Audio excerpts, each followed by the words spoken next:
கனவு ஆசிரியரை நோக்கி இந்த அற்புதமான பயிலரங்கை ஏற்பாடு செய்து சிறப்பாக நடத்தி கொண்டிருக்கக்கூடிய எஸ்ஆர்வி கல்வி குழுமத்துடைய தலைவர் திரு ராமசாமி அவர்களுக்கும், செயலர் திரு சுவாமிநாதன் அவர்களுக்கும், சிஇஓ திரு துளசிதாசன் அவர்களுக்கும், இங்கே அமர்ந்திருக்கக்கூடிய ஏற்பாட்டாளர்கள், ஆசிரியர்கள், நெறியாளர் தோழர் சா தமிழ்ச்செல்வன் அனைவருக்கும் என்னுடைய இனிய வணக்கத்தை உரித்தாக்குகிறேன். எனக்கு ஒரு தலைப்பு சொல்லுங்கள் எப்படி காலையில் இளம்பகவத் சார் சொன்னாரோ அதே மாதிரி தலைப்பு சொல்லுங்கள் அப்படின்னு சொல்லும்போது எனக்கு என்ன சொல்கிறதுன்னு தெரியல. ரூபா மேம் திருப்பி கேட்டாங்க, ஏதாவது ஒரு தலைப்பு கொடுங்க அப்படின்னு. எனக்கு பேச வர்ற ஒரே தலைப்பு இதுதான், பெண் நேற்று இன்று நாளை. ஏன்னா வரலாற்று ஆசிரியராக, தொல்லியல் ஆர்வலராக நேற்றுக்கு எப்படி இருந்துச்சு அப்படிங்கிறத பின்னாடி போய் என்னால் பார்க்க முடிஞ்சிருக்கு. சமகாலத்தில் பெண்களுக்கான ஒரு பதிப்பகத்தை எடுத்து நடத்தி அதை ஒரு இயக்கமாக கொண்டு செலுத்துறதுனால இன்றைக்கி பெண்ணுடைய நிலை எப்படி இருக்குது அப்படிங்கிறதையும் என்னால் பார்க்க முடியுது. எதிர்காலம் எப்படி இருக்கும் அப்படிங்கிறத ஒரு சாதாரண பெண்ணாக, உங்களில் ஒருவராக என்னால் கனவு காண முடிகிறது. அவ்வளோதான். ஸோ நேற்றுக்கு போய் பார்க்கலாம், இன்றைக்கி எப்படி இருக்குன்றதை சொல்லலாம், நாளைக்கு எப்படி இருக்க போகுது அப்படிங்கிறதையும் ஒரு சின்ன உரையாடலாக நம்ம இன்றைக்கி கொண்டு செல்லலாம் அப்படின்னு நான் நினைக்கிறேன்.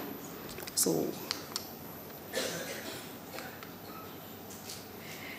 இந்த பெண்மணியிலேருந்து நான் தொடங்கலாம் அப்படின்னு நினைக்கிறேன் இந்த நாளை. இவங்களுடைய பேர் ஃப்ரீடா க்ளூக். பெரும்பாலும் நம்ம இங்கே தமிழ் சூழலில் நம்ம ஊருக்கு வெளிநாட்டை சேர்ந்த பெண்கள், ரொம்ப பின்னாடி வரலாறுனா ரொம்ப பின்னாடி நம்ம போக வேண்டியதில்லை, ஒரு 100-150 வருஷத்துக்கு முன்னாடி வெளிநாட்டை சேர்ந்த பெண்கள் நம்ம ஊருக்கு வந்திருக்காங்க. மிஷனரிகளாக வந்தாங்க, வேறு பல அரசு அதிகாரிகளுடைய இணையர்களாக இங்கே வந்திருக்காங்க.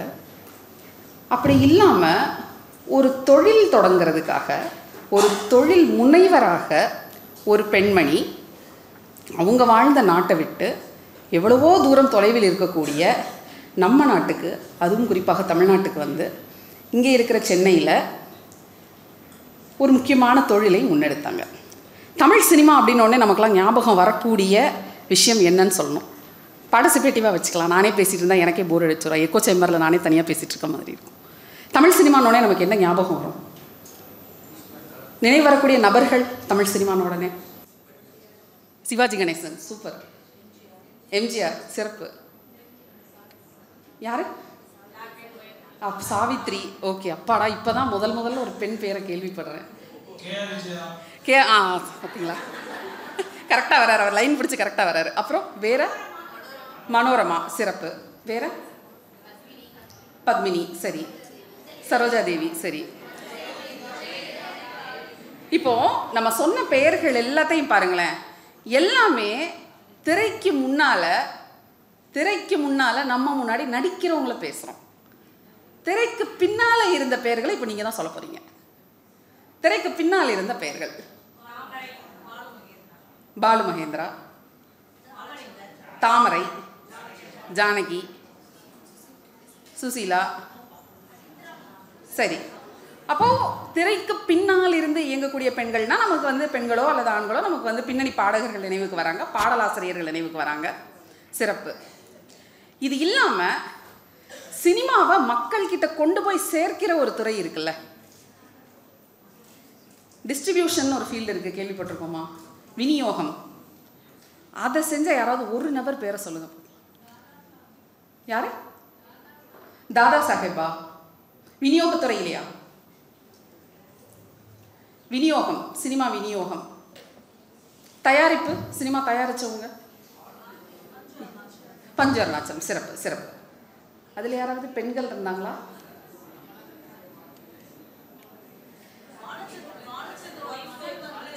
பாலச்சந்தருடைய மகன். அப்பையும் பாருங்க, மறுபடியும் நம்ம அடையாளம் எங்கே போகுது பாருங்க, பாலச்சந்தரோட ஒய்ஃபு. அப்புறம் அது ஏன்றது பின்னாடி வரேன், அந்த டாபிக்கெல்லாம் பின்னாடி நம்ம தொடுவோம். அடையாளம். டிபி ராஜலக்ஷ்மின்னு ஒரு அம்மா இருந்தாங்க, கேள்விப்பட்டிருக்கோமா? டிபி ராஜலக்ஷ்மி தமிழுடைய முதல் பெண் சினிமா டைரக்டர், முதல் பெண் தயாரிப்பாளர்.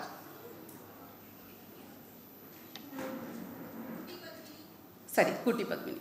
இப்போ இந்த விநியோகத்துறை இல்லாமல் தமிழ்நாட்டில் இன்றைக்கி அவ்வளவு சினிமா தியேட்டர் இருக்குது இல்லையா? அத்தனை திரையரங்குகள்லையும் திரையரங்க உரிமையாளர்கள் யாராவது நமக்கு ஞாபகம் இருக்கா? ஏதாவது ஒரு பெயர்? இவங்க தான் இந்த தேட்டர் வச்சுருக்காங்க. இன்றைக்கி அந்த தேட்டருங்கிற கான்செப்டே முடிஞ்சு போய் எல்லாமே மாலுக்கு வந்து ஐக்கியமாயிடுச்சு. தேட்டர் அப்படிங்கிறதே தனியாக இல்லை. இன்னையிலிருந்து ஒரு 100 வருஷத்துக்கு முன்னாடி, சுமார் 110 வருஷங்களுக்கு முன்னாடி இந்த பெண்மணி சென்னையில் வந்து ஒரு தியேட்டர் தொடங்கியிருக்காங்க. பயோஸ்கோப். அந்த தேட்டர் பேர் பயோஸ்கோப். சென்னை பிராட்வேல இருந்திருக்குது. ஏப்ரல் 17, 1911 மெட்ராஸ் டைம்ஸில் மெட்ராஸில் பயோஸ்கோப் நிரந்தரமாக செயல்படுகிறதுன்னு சொல்கிறாங்க. தமிழ்நாட்டுடைய முதல் தியேட்டர் எது அப்படின்னு நீங்கள் யாரை கேட்டிங்கனாலும் மவுண்ட் ரோடு எலக்ட்ரிக் தேட்டர்னு சொல்லுவாங்க. ஆனால் அது கிடையாது. அது வந்து நிரந்தரமாக ஒரு இடத்துல இயங்கின தேட்டர். ஆனால் தன்னைத்தானே தியேட்டர் அப்படின்னு சொல்லி அறிவித்து கொண்டு ஒரு 6 மாத காலம் சென்னையில் திரையரங்கத்தை இந்த பெண்மணி நடத்தியிருக்கிறாங்க. மறுபடியும் மே 30 அதே ஆண்டு இன்னொரு விளம்பரம் வருது. மதராஸின் ஒரே நிரந்தர பயோஸ்கோப் இதுதான் அப்படின்னு அந்த அம்மா சொல்லியிருக்காங்க. அவங்களுடைய புகைப்படம் ஒன்றே தான் கிடச்சிது எனக்கு. 1915 இவங்க அமெரிக்கா போனப்போ எடுத்த ஒரு புகைப்படம் இது. ஏப்ரல் 17 வந்த விளம்பரத்தை பாருங்கள். மெட்ராஸில் இருக்குது. ஹாரிசன் கம்பெனிக்கு எதிர்த்தாப்பில் இருக்குதுன்னு போட்டிருக்காங்க. ஓப்பன்டு பெர்மனன்ட்லி, நிரந்தரமாக ஒரு தேட்டர் இங்கே திறந்துருக்கோன்னு போட்டிருக்காங்க. அதில் கீழே பாருங்கள், கடைசியாக ப்ரொப்ரைட்ரஸ் அப்படின்ற பெயர் இருக்குது பாருங்கள், உரிமையாளர். அவங்க பெயர் பாருங்கள், மிஸ்ஸஸ் க்ளூக். ஆனால் இதில் என்ன பெரிய காமெடியான விஷயம்னா, அவங்களுக்கு அப்போ கல்யாணம் ஆகலை. திருமணம் ஆகாத ஒரு பெண்மணி நம்ம ஊரில் வந்து தொழில் செய்ய வேண்டும் அப்படிங்கிறதுக்காக நம்ம ஊருடைய பண்பாடோடு பொருந்தி போகக்கூடிய ஒரு விஷயத்த, ஏன்னா அவங்களால வந்து இந்த திருமதி அப்படிங்கிற இந்த பட்டம் இல்லைன்னா அவங்களால இங்கே இயங்க முடியாது அப்படிங்கிறத அந்த பெண்மணி உணர்ந்தவராக மிஸ்ஸஸ் க்ளூக்னு தன்னை அடையாளப்படுத்திக்கிட்டாங்க. 1913 தான் அவங்களுக்கு பின்னாடி திருமணம் ஆகுது. ஷூல்ஸ் அப்படிங்கிற ஒரு டிஸ்ட்ரிபியூட்டர் மறுபடியும் அவங்க வந்து திருமணம் செய்கிறாங்க. இங்கே வந்து அவங்க இந்த தியேட்டரை திறந்து வச்சப்போ அவங்களுக்கு என்ன வயசு இருக்கும்னு நினைக்கிறீங்க? 22 வயது. 22 வயதில் எங்கேயோ ஒரு நாட்டில் பிறந்த, ஐரோப்பாவில் பிறந்த ஒரு பெண்மணி இங்கே வந்து ஒரு தியேட்டரை திறந்து வச்சு, அவங்களுக்கு ஒன்றும் தெரியாது. இங்கே பெரும்பாலும் அவங்க திரையிட்ட படங்கள் எல்லாமே பார்த்தீங்கன்னா ஆங்கில படங்களாக தான் இருந்திருக்கு. இதில் வந்து ஒரு ஆண் ஆய்வாளர் வந்து இவங்களை பற்றி எழுதியிருப்பார். ஏன்னா தமிழ்ச்செல்வன் தோழர் சொல்லும்போது ரொம்ப அழகாக சொன்னார். இவ்வளவு காலமாக இங்கே வரலாறை எழுதியவர்களாக ஆண்கள் தான் இருக்கிறாங்க. அதனால தான் எழுதப்பட்ட வரலாறு அப்படிங்கிறது எப்போ பார்த்தாலும் சண்டையை பற்றியும் போரை பற்றியுமே பேசுது. அப்படி இல்லைன்னா ஒரு ஆணை கொம்பு சீவி விடக்கூடிய விஷயங்களான அவனுடைய ஆட்சி அதிகாரத்தில் அவன் என்னெல்லாம் செஞ்சான், குளங்கள் வெட்டினார், மரங்கள் நட்டார், இதையே தான் திருப்பி திருப்பி பேசுது. என்னதான் அது சமூக பணியாக இருந்தாலும் கூட. அசோகரை பற்றி இவ்வளோ பேசுகிறோம், மௌரியன் எம்பையரை பற்றி இவ்வளோ பேசுகிறோம், சோழர்களை பேசுகிறோம், பாண்டியர்களை பேசுகிறோம், சேரர்களை பேசுகிறோம். அவர்களுடைய காலகட்டத்தில் வாழ்ந்த பெண்கள் என்ன செஞ்சாங்க அப்படின்றத மிக குறைவான அளவில் தான் சங்கப்பாடல்களில் நிறைய குறிப்புகள் இருக்குது. ஆனால் அதன் பிறகு வந்த பக்தி இலக்கியம் முதலானவற்றில் பெண்கள் பற்றிய குறிப்புகள் நீங்கள் பார்த்தீங்கன்னா ரொம்ப ரொம்ப குறைவாக தான் இருக்குது. அப்போ தொடர்ச்சியாக வரலாறை ஆண்களே எழுதிட்டு வர்றதுனால ஒரு பெண்ணிய பார்வையில் வரலாறை அணுகிறது அப்படிங்கிறது இல்லாமலே தான் இங்கே இருந்திருக்கு. அப்போது ஸ்டீஃபன் புட்னம் ஹியூ அப்படின்னு சொல்லி ஒரு ஆய்வாளர், ஒரு ஆங்கில சினிமா துறை ஆய்வாளர் என்ன எழுதுறாருன்னா, மெட்ராஸில் முதல்ல ஒரு தேட்டரை திறந்து வச்சது மிஸ்ஸஸ் க்ளூக் அப்படிங்கிற ஒரு பெண்மணி. இவரை பற்றிய மேலதிக தகவல் எனக்கு கிடைக்கவில்லைன்னு முடிச்சிட்டார் அவருடைய ஆய்வு கட்டுரையில். ஆனால் அதே ஆண்டு, அவர் எந்த ஆண்டு இந்த கட்டுரை எழுதினாரோ அதே ஆண்டு மோனிகா தல் அஸ்தா அப்படிங்கிற ஒரு பெண் ஆய்வாளர் இந்த பெண்மணியுடைய வாழ்க்கை வரலாறை முழுக்க தேடி கண்டுபிடிச்சி ஆராய்ச்சி செஞ்சு, அவங்க இத்தாலியில் ஒரு ஆஃபீஸ் வச்சுருந்தாங்க, டிஸ்ட்ரிபியூஷன் ஆஃபீஸ் வச்சுருந்தாங்க, மிகப்பெரிய தொழிலதிபராக அந்த பெண்மணி இருந்தாங்க, அந்த பெண்மணி சென்னையிலையும் வந்து இங்கே வேலை செஞ்சுருக்காங்க அப்படிங்கிறது எல்லாத்தையும் ஆய்வு செய்து தகவல்களை வெளியிடுறாரு. ஃப்ரீடா, அதில் ரொம்ப முக்கியமாக நான் என்ன இதில் நோட் பண்ணுறேன் அப்படின்னா, திருமணமான பெண் அப்படின்னா இந்த சமூகம் தனக்கு ஒரு மரியாதையை தரக்கூடும் அப்படிங்கிற நம்பிக்கையில் தான் அவங்கள மிஸ்ஸஸ் அப்படின்னு கூப்பிட்டுக்கிட்டாங்க. இது நடந்த ஆண்டு வந்து கிட்டத்தட்ட நீங்கள் பார்த்தீங்கன்னா 1911 தான் இங்கே இந்த தியேட்டர் திறந்துருக்கு. அப்போ இந்த 1911 அப்படிங்கிற அந்த ஒரு வருஷத்தை நம்ம கையில் எடுத்துப்போம். இந்த 1911 இன்னும் வேறு என்னெல்லாம் விஷயங்கள் நடந்துச்சு. ஏன்னா ஒரு பெண்மணி எந்த காலகட்டத்தில் எந்த சாதனையை செய்கிறாங்க அப்படிங்கிறத அவங்களை சுற்றி நடக்கக்கூடிய பொருள்களோடு சேர்ந்து தான் நம்ம பார்க்கணும். அவங்கள சுற்றி சமூகம் எப்படி இருந்தது, செயல்பாடு எப்படி இருந்தது அப்படிங்கிறத நம்ம பார்த்து தான் அவங்களுடைய வேலை எவ்வளோ முக்கியமானதுங்கிறத நம்ம உணர முடியும். மார்ச் 19, 1911 முதல் பெண்கள் தினம் கொண்டாட. பெண்கள் தினம் என்னைக்கு, எதுக்கு கொண்டாடினாங்க? விமன் சஃப்ரேஜ் இல்லையா, பெண்களுக்கான உரிமைகளை மீட்டெடுக்கிறதுக்காக பெரிய போராட்டத்தை நடத்தி பெண்கள் முதலாக வெளியில் வராங்க. ஐரோப்பாவில் 1911 தான் முதல் முறையாக பெண்கள் அவங்களுடைய உரிமைகளை வென்றெடுக்கிறதுக்காக பெண்கள் தினத்தை கொண்டாடுறாங்க. மே 1 தொழிலாளர் தினம். ஆண்கள் அவங்களுக்கு 8 மணி நேரம் வேலை, அந்த 8 மணி நேரம் வேலைக்கான சரியான ஊதியத்தை எங்களுக்கு கொடுங்க அப்படின்னு போராடின ஆண்டு சிகாகோவில் 1886. மே 1 1886. அன்னையிலேருந்து எத்தனை வருஷம் கழித்து பெண்கள் அவங்களுக்கான போர்க்குரலை உயர்த்தியிருக்கிறாங்கன்னு பாருங்கள். 1886 எங்கே இருக்குது, 1911 எங்கே இருக்குது? அப்போது ஆணுக்கான போராட்டமும் ஆணுக்கான விஷயங்களும் இங்கே வேறு மாதிரி இருக்குது. பெண்ணுக்கான விஷயங்கள், பெண்ணுக்கான போராட்டம் அப்படிங்கிறது இங்கே தனியாக தான் இருக்குது. அப்போ நீங்கள் ஆணை எந்த ஸ்கேலில் வச்சு நீங்கள் பார்க்குறீங்களோ அதே ஸ்கேலில் ஒரு பெண்ணை வைத்து பார்ப்பது அப்படிங்கிறது இந்த சமூகம் பெண்களுக்கு எதிராக நிகழ்த்தக்கூடிய மிக பெரும் என்ன சொல்லணும், அநீதி இல்லையா? இப்போ 1911 இன்னும் வேறு என்னெல்லாம் நம்மளை சுற்றி விஷயங்கள் நடந்திருக்குன்னா, அதே ஆண்டு தான் மேரி கியூரிக்கு கெமிஸ்ட்ரிக்கான நோபல் பரிசு கிடச்சிருக்கு. அப்போ 1911 கெமிஸ்ட்ரிக்காக ஒரு பெண்மணி நோபல் வாங்குறாங்க. பெண்களுக்கான உரிமைகளை வென்றெடுக்கிறதுக்கு முதல் பெண்கள் தினம் கொண்டாடுறாங்க. அந்த சூழலில் ஒரு வெளிநாட்டு பெண்மணி இங்கே சென்னையில் வந்து ஒரு தியேட்டரை திறந்து வச்சு நடத்துகிறாங்க. அதே 1911 தான் இந்த பெண்மணி சிஸ்டர் ஆர்.எஸ். சுப்பலக்ஷ்மி அப்படிங்கிற தமிழ் பெண்மணி அவங்களுடைய டிகிரியை முடிக்கிறாங்க. நமக்கு தோணலாம் என்ன டிகிரி படிக்கிறதுலாம் என்ன ஒரு பெரிய விஷயமா அப்படின்னு. இவங்க ஒரு பார்ப்பன சாதியை சேர்ந்த விதவை பெண். அதில் ரொம்ப முக்கியமாக நம்ம கவனிக்க வேண்டியது, விதவை ஒருவர் முதல் முறையாக பட்டப்படிப்பை முடித்த ஆண்டு இங்கே 1911. We were not left behind அப்படிங்கிறது தான் நான் சொல்ல வரேன். உலகத்தில் மிக முக்கியமான பல பெண்கள் போராட்டங்கள் நடந்து கொண்டிருந்த பொழுதே சைமல்டேனியஸாக இங்கே நமக்கான ஒரு பெரிய போரை, ஒரு சமரை இங்குள்ள பெண்களும் செய்து கொண்டு தான் இருந்தார்கள். 9 வயசில் வந்து செங்கல்பட்டு மாவட்டத்தில் அந்த ஃபார்ம் 4 எக்ஸாமில் ஃபஸ்ட் ப்ரைஸ் வாங்குது இந்த பிள்ளை. ஆனால் என்ன பண்ணுறாங்கன்னா 11 வயசில் அந்த பொண்ணுக்கு கல்யாணத்தை பண்ணி வச்சிடுறாங்க. கல்யாணமாகி 3 மாதத்தில் இணையர் வந்து இறந்து போகிறார். இணையர் இறந்த பிறகு இந்த பொண்ணுடைய அப்பா வந்து ஒரு ஆசிரியராக இருக்கிறதுனால படிக்க வைக்கிறாரு. தன்னுடைய பெண் படிக்க வேண்டும் அப்படிங்கிறதுக்காக அவங்க இருந்த வீட்டையே மாற்றி வேற ஒரு பகுதிக்கு குடிமாறி இந்த பெண்மணி வந்து அவங்களுடைய கல்லூரிக்கு போகும்போதோ பள்ளிக்கு போகும்போதோ ஒரு குடையை வச்சு அவங்களுடைய முகத்தையும் அவங்களுடைய ஆடையும் மறைச்சிக்கிட்டே தான் நடந்து போவாங்களாம். ஏன்னா விதவைகள் கண்ணில் பட்டு விட்டால் தீட்டு அப்படின்னு சொன்ன ஒரு சமூகம் நம்ம. அந்த சமூகத்தில் ஒரு கொடையை வந்து தன்னுடைய ஆயுதமாக பயன்படுத்திக்கிட்டு பள்ளிக்கும் கல்லூரிக்கும் போய் கல்வி ரொம்ப முக்கியம் அப்படின்னு சொல்லி போய் படித்த பெண். இந்த மாதிரி ஒரு பெண் மேத்ஸ் டிபார்ட்மெண்ட்டில் படிச்சுக்கிட்டு இருக்காங்கங்கிறது அங்கேருந்து ப்ரொஃபஸருக்கே தெரியாது. அந்த அளவுக்கு சத்தமில்லாமல் போய் உட்கார்ந்துருந்தவங்க, கணக்கு சொல்லித்தர யாரும் இல்லாததுனால கணக்கை மேற்கொண்டு படிக்க முடியாமல் ஃபெயில் ஆகுறாங்க. அதன் பிறகு சப்ஜெக்டை மாற்றி நான் வேறு சப்ஜெக்ட் படிக்கிறேன் அப்படின்னு சொல்லி எடுத்துகிட்டு போய் பாட்னி படிக்கிறாங்க. ஏன்னா கணக்கு வாத்தியார் இவங்களுக்கு கணக்கு சொல்லித்தர விருப்பம் இல்லைன்னு சொல்கிறாரு.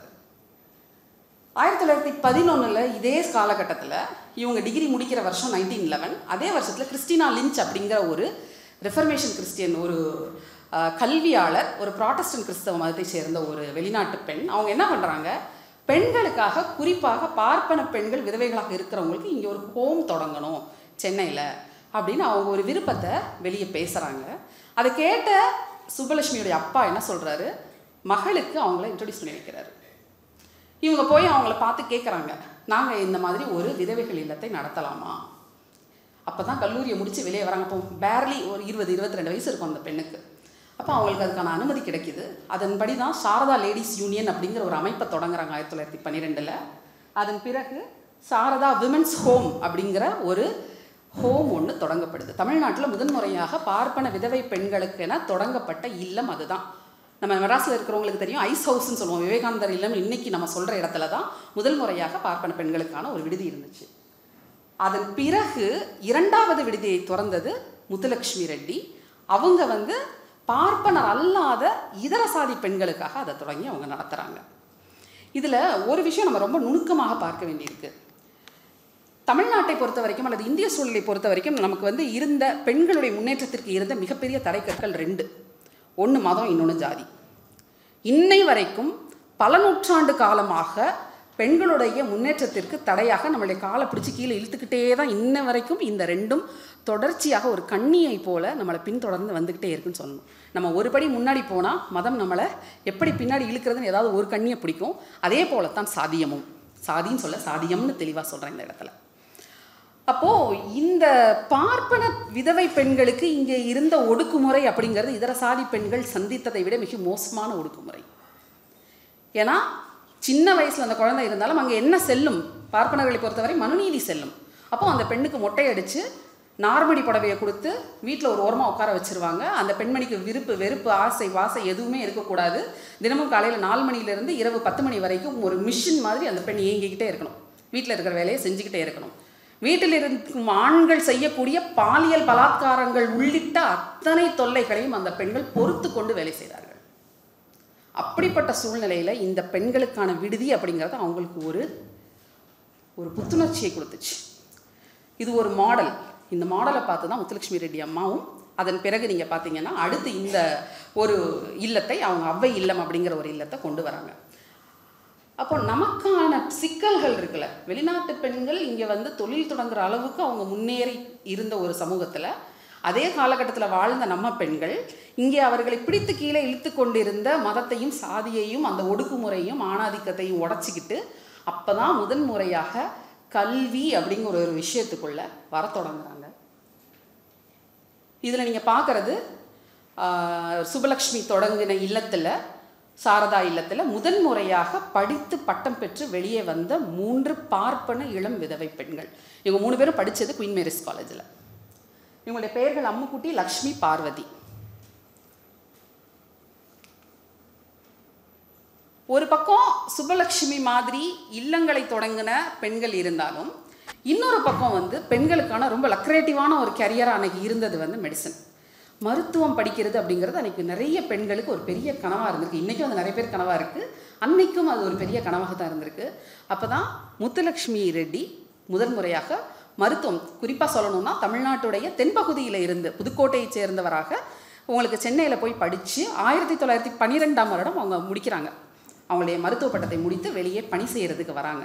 ஸோ எல்லாமே இது கிட்டத்தட்ட ஒரே காலகட்டம் 1911 1912 இந்த 2 ஆண்டுகளுக்குள்ள உலகத்தில் நடந்த விஷயங்களையும் தமிழ்நாட்டில் நடந்த விஷயங்களையும் நான் திருப்பி சேர்த்து சொல்லிக்கிட்டே வரேன். ஸோ இவங்க வந்து முதல் முறையாக one of the first female doctors in India. இது வந்து அவங்க பட்டம் வாங்கி அன்னைக்கு எடுத்த புகைப்படம். ஆனால் அவங்களுக்கு முன்னாடியே முத்துலட்சுமி ரெட்டி நம்ம எல்லாருக்கும் தெரிஞ்சது தான், அவங்க ஒரு இசைவேளாளர் குடும்பத்தை சேர்ந்த ஒரு பெண்மணி. இங்கே சாதி எப்படி நுணுக்கமாக விளையாடுதுங்கிறத நான் திருப்பி சொல்லிட்டே வரேன்.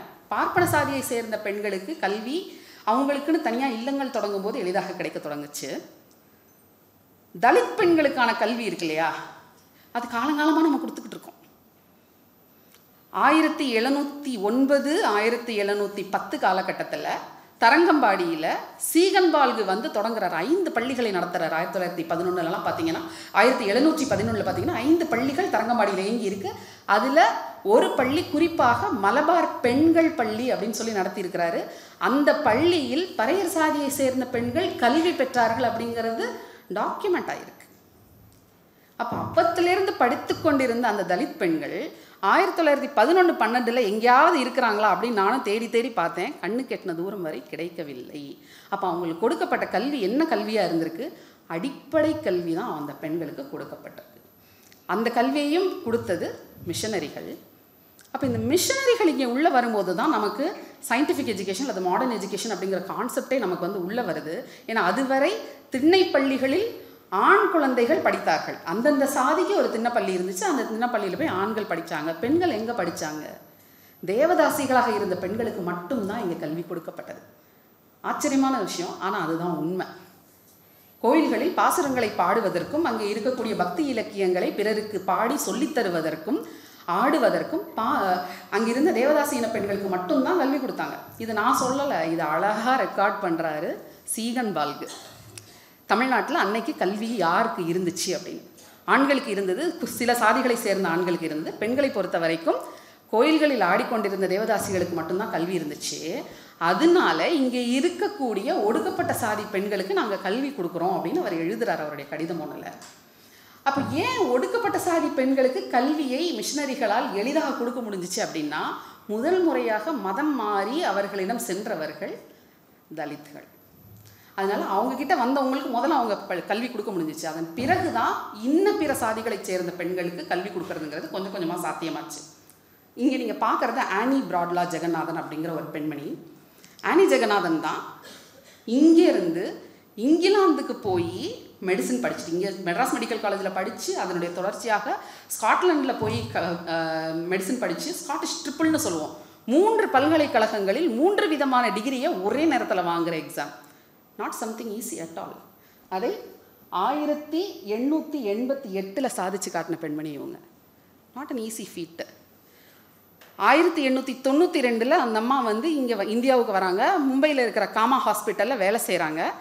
2 வருஷத்தில் டியூபர்குலோசிஸ் வந்து இந்த பெண்மணி இறந்து போகிறார். இந்தியாவுடைய முதல் பெண்களுடைய மருத்துவ கனவுகள் இருக்குது பார்த்தீங்களா, அதை பற்றி தனியாக ஒரு புத்தகமே நீங்கள் எழுதலாம். இந்தம்மா இப்படி செத்து போனாங்களா. இதே போல் கிருபை சத்யநாதன் இந்தியாவுடைய முதல் ஆங்கில பெண்கள் நாவலை எழுதின பெண்மணி. மெடிசன் படிக்க அந்த பிள்ளை வந்து அவ்வளோ ஆசைப்பட்டு மும்பையில் இருந்து கேட்பார் இல்லாமல் பார்க்குறதுக்கு ஆள் இல்லாமல் இங்கே ஒரு குடும்பத்தில் வந்து சென்னையில் தங்கி இருந்து மெட்ராஸ் மெடிக்கல் காலேஜில் முதன்முறையாக உள்ளே போய் படிக்க போகிறாங்க. அப்படி படிக்கிற பெண்மணிக்கு அவங்க இருந்த காலத்திலேயே டியூபர்குலோசிஸ். 2 வருஷம் படிக்க முடிஞ்சது. அதன் பிறகு அவங்களால படிக்க முடியல. எழுத்தின் பால் அவங்களுடைய ஆர்வத்தை திருப்பி அவங்களுடைய கணவர் அவங்கள வந்து 2 நாவல் எழுத வச்சாங்க. அப்படி எழுதுனது தான் கமலாங்கிற நாவலும் சகுனாங்கிற நாவலும். அவங்களுடைய மருத்துவ கனவுகள் அப்படியே போச்சா? இதாவது பரவாயில்ல, நம்ம ஊர் பெண்கள் அவங்களுடைய கனவுகள் தீஞ்சு போச்சுன்னு சொல்லலாம். மேரி ஸ்கார்லிப்னு ஒரு பெண்மணி இருந்தாங்க. முதன்முறையாக சென்னை மெடிக்கல் காலேஜில் மருத்துவர் பட்டம் பெற்ற ஒரு MBCMன்னு சொல்லுவோம், அந்த பட்டம் பெற்ற முதல் ஆங்கிலேய பெண்மணி அவங்க தான். இந்த பெண்கள் எல்லாம் மருத்துவக் கல்லூரிக்கு போகிறதுக்கு முன்னாடியே அந்தம்மா மருத்துவக் கல்லூரிக்கு போயிட்டாங்க. அங்கே பிராண்ட் ஃபுட்னு ஒரு சர்ஜன் இருந்தார். அவர் தான் சொல்லிக் கொடுக்கணும். அவர் அந்த ஸ்கார்லிப் கிட்ட சொன்னது என்ன தெரியுமா? உனக்கு வகுப்பில் நான் பாடம் எடுக்க மாட்டேன், பொதுவாக நான் பாடம் எடுப்பேன். உன்னால் கவனித்து எழுத முடிஞ்சால் எழுதிக்கோ, படிக்க முடிஞ்சால் படிச்சுக்கோ. இதையும் தாண்டி அந்த அம்மா படித்து இங்கே MBCM முடித்து லைசன்ஷியேட் ஆஃப் மெடிசன் இங்கே முடித்து எடின்பர்க் பல்கலைக்கழகம் போய் படித்து மேற்படிப்பை, அவங்க இங்கிலாந்து நாட்டை சேர்ந்தவங்க, ஆனால் அங்கே பணி செய்யாமல் திருப்பி இங்கே வந்து பெண்களுக்கான முதல் கோஷா மருத்துவமனையை சென்னையில் தொடங்கின பெண் அவங்க. she didn't want to go back to her country. அதன் பிறகு 10 ஆண்டு காலம் தொடர்ச்சியாக இங்கே இருந்த பெண்களுக்கான மருத்துவ உதவிகளை முழுக்க முழுக்க அந்த பெண் செஞ்சாங்க. அப்போ ஜெனரேஷன் ஆஃப் டாக்டர்ஸ் கிட்டத்தட்ட வந்து ஒரு தலைமுறை மருத்துவம் அப்படிங்கிற அந்த கனவை எட்டி பிடிக்கவே முடியாமல் இறந்து போன பெண்களை தான் நம்ம பார்க்குறோம். ஆனி அப்படி தான் இறந்தாங்க, கிருபை அப்படி தான் இறந்தாங்க. இவங்க எல்லாரும் வந்து மெடிசன் படிக்கிறதுக்கு ரொம்ப முக்கியமான காரணம் அவங்களுக்கு இருந்த மிஷனரி கனெக்ஷன்.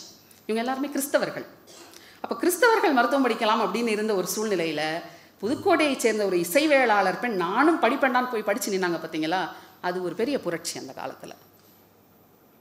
இப்போ இது வந்து தமிழ்ச்செல்வன் தோழர் அழகாக சொன்ன மாதிரி இவங்க தான் கமலா சத்யநாதன் அப்படின்றவங்க. 1901 1911 ஒரு தொழில் முனைவர் வெளிநாட்டிலேருந்து இங்கே வந்து ஒரு சினிமா தேட்டர் ஆரம்பித்தாருன்னு சொன்னல, நம்ம ஊரை சேர்ந்த ஒரு பெண்மணி 1901 ஒரு எடிட்டர் கம் பப்ளிஷராக ஒரு மேகசீனை எடுத்து நடத்தியிருக்காங்க. இந்தியாவுடைய முதல் பெண்கள் பத்திரிகை இதுதான். இந்தியன் லேடிஸ் மேகசின் அப்படிங்கிற அந்த பத்திரிக்கை.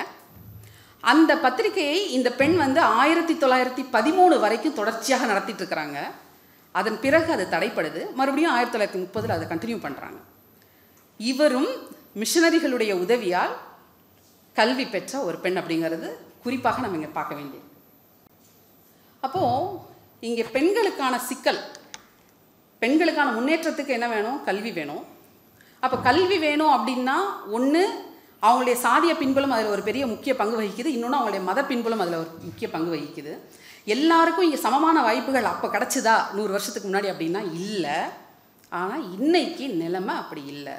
ஓரளவுக்காவது சமூக நீதியை முன்னெடுக்கக்கூடிய பல திட்டங்களை அரசு கையில் எடுத்திருக்கிறதுனால இங்கே ஒரு சமத்தன்மை ஓரளவுக்காவது படிக்கிறதுக்கான வாய்ப்பு வசதிகள் எல்லோருக்கும் கிடைச்சிருக்கு. அதுலேயும் பெண்களுக்கும் ஆண்களுக்கும் இடையே வேறுபாடு இருக்கா அப்படின்னா இன்றைக்கும் வேறுபாடு இருக்கத்தான் செய்யுது. எத்தனை வீடுகள் நம்ம சொல்கிறோம், ஆண் குழந்தை படிக்கணும் அப்படின்னு ஆசைப்பட்டா அவன் மெடிசன் போகலாம், அவன் இன்ஜினியரிங் போகலாம். பெண் குழந்தை என்ன படிக்கலாம்? ஏதாவது ஒரு டிகிரி படிக்கலாம். அப்புறம் என்ன பண்ணணும்?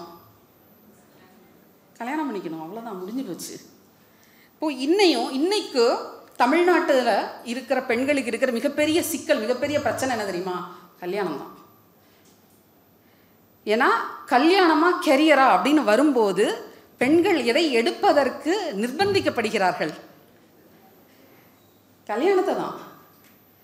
கெரியர் அப்படின்ற ஒரு விஷயத்தை நீங்கள் கையில் எடுத்தீங்கன்னா உங்களை எப்படி பேசும் சமூகம்? அராத்து, குடும்பத்தை கவனிக்காதவ, புள்ளக்குடி ஒழுங்காக பார்த்துக்க தெரியாதவ, அப்பா அம்மாவுக்கான கடமையை சரியாக நிறைவேற்ற தெரியாதவ, வாழ்க்கையை ஒழுங்காக வாழ தெரியாதவ, அவ இஷ்டத்துக்கு வாழ்கிறவ, தன்னிஷ்டத்துக்கு ஆடுறவ, அதிக பிரசங்கி, அடங்காப்பிடாரி, எல்லா பட்டமும் யாருக்கு கிடைக்கும் அப்படின்னா, எனக்கு என்னுடைய குடும்பத்தை விட என்னுடைய கெரியர் முக்கியம் அப்படின்னு நினைக்கிற பெண்களுக்கு கிடைக்கும். இதெல்லாமே வந்து ப்ரௌடாக நம்ம வாங்கி என்ன பண்ணிக்கணும், பேட்ஜ் மாதிரி குத்திக்கணும். இன்னும் 2 பட்டம் கொடுக்குறியாப்பா, கொடுப்பா, நான் வாங்கி குத்திக்கிறேன் அப்படின்னு சொல்லி நம்ம குத்திக்கணும். இன்றைக்கி பேசும்போது இங்கெல்லாம் கெமிஸ்ட்ரி டிபார்ட்மெண்ட் நடத்துகிற விஷயமா இருக்கேன். நான் வந்து மாஸ்லோஸ் நீட்ஸ் தியரியை பற்றியில் பேச போகிறேன். எக்கனாமிக்ஸ் இருக்கீங்களா? யாராவது ஒருத்தர் கை தூக்கிடுங்க, எனக்கு கொஞ்சம் சந்தோஷமாக இருக்கும். அப்பாடா, கஷ்டப்பட்டு உங்களுக்காக டெம்ப்ளேட்லாம் தேடி எடுத்து போட்டு வந்திருக்கேன். ஒரு 2 பேர் இருக்கீங்க, மகிழ்ச்சி. 1943 ஆப்ரஹாம் மாஸ்லோ அப்படின்ற ஒரு எக்கனாமிஸ்ட், அவர் வந்து ஒரு நீட்ஸ் தியரி அப்படிங்கிற ஒரு தியரி, ஒரு கோட்பாட்டை வந்து அவர் முன்வைக்கிறார்.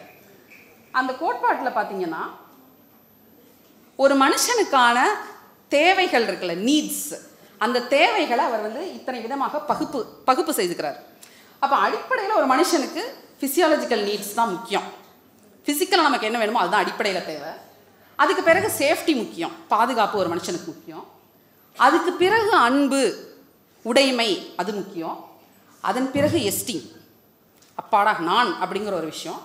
அதுக்கும் மேலே செல்ஃப் ஆக்சுவலைசேஷன். அப்போ ஒவ்வொரு மனுஷனும் அவனுடைய வாழ்க்கையில் நம்ம ஓடும் பொழுது எல்லாருமே ஒரு ரேஸ் தானே ஓடிட்டுருக்கோம், ஏதோ ஒன்றை தேடி நம்ம ஓடிட்டுருக்கோம். அப்போ முதல்ல நம்ம எதை அடையணும்னு நினைக்கிறோம், ஃபிசியாலஜிக்கல் நீட்ஸை தான் நம்ம முதல்ல அடையணும்னு நினைக்கிறோம். இவ்வளோ நம்ம ஒவ்வொருத்தனும் ஒவ்வொரு மனுஷனும் சொல்லிட்டே வரேன் இல்லையா. இதை வந்து பெட்டி ஃப்ரைடன்ற ஒரு அம்மா கேள்வி கேட்குறாங்க. ஏன்பா இத்தனை பேரை நீ ஆய்வு பண்ணி நீ ஒரு கோட்பாடை கொண்டு வந்தியே, இதில் எத்தனை பெண்களை நீ ஆய்வு செய்தான்னு கேள்வி கேட்டாங்க. அவர் என்ன சொன்னார், வடிவேலு மாதிரி, பிம்பிளிக்கா பிளாப்பி.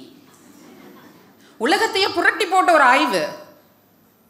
பொருளாதாரத்தில் ஒரு மனிதனுக்கு தேவைகள் என்ன, நீங்கள் வந்து பொருளாதாரத்தை எடுத்துக்கங்க, நீங்கள் எந்த ஃபீல்டில் நீங்கள் எடுத்துக்கிட்டீங்கனாலும் இந்த தியரியை பற்றி எனக்கு பேசாத ஆள் கிடையாது. ஆனால் இந்த சாம்பிளில் ஒரு பெண்மணி கூட கிடையாதுங்கிறது தான் வரலாறு. அப்போ எதை வச்சு இங்கே ஆய்வுகள் நடக்கின்றன அப்படிங்கிறத நம்ம பார்க்கணும். இதை பெட்டி ஃப்ரைடன்ற ஒரு ஆய்வாளர், அமெரிக்காவை சேர்ந்த ஒரு ஆத்தர், அவங்க அதை கேள்வி கேட்குறாங்க. only recently have we come to accept the fact that there is an evolutionary scale or hierarchy of needs in man and thus in a woman அப்படின்னு அவங்க சொல்கிறாங்க. she's quoting it, ranging from the needs usually called instincts because they are shared with animals to needs that later come in human development. அது கடைசியாக கேட்குறாங்க பாருங்க, why wasn't I consulted? இது இன்னை வரைக்கும் நம்ம வீடுகளில் நம்ம பார்க்கலாம். இன்னைக்கு காலையில் என்ன குழம்பு வைக்கிறது அப்படிங்கிற மிக மிக முக்கியமான முடிவை நீங்கள் தான் எடுப்பீங்க. தீபாவளிக்கு உங்கள் பட்ஜெட் என்னங்கிற முக்கிய முடிவை அவர் எடுப்பார், சரிதானே? அப்போ டெசிஷன் மேக்கிங் அப்படிங்கிற ஒரு இடத்துக்கு வரும்பொழுது கன்சல்டேஷன் வித் தி விமன் அப்படிங்கிறது வீட்லேயும் கிடையாது, நாட்டிலையும் கிடையாது. 33% சட்டம் சொல்லுது, 33% கொடுத்துருங்கப்பா அப்படின்னு.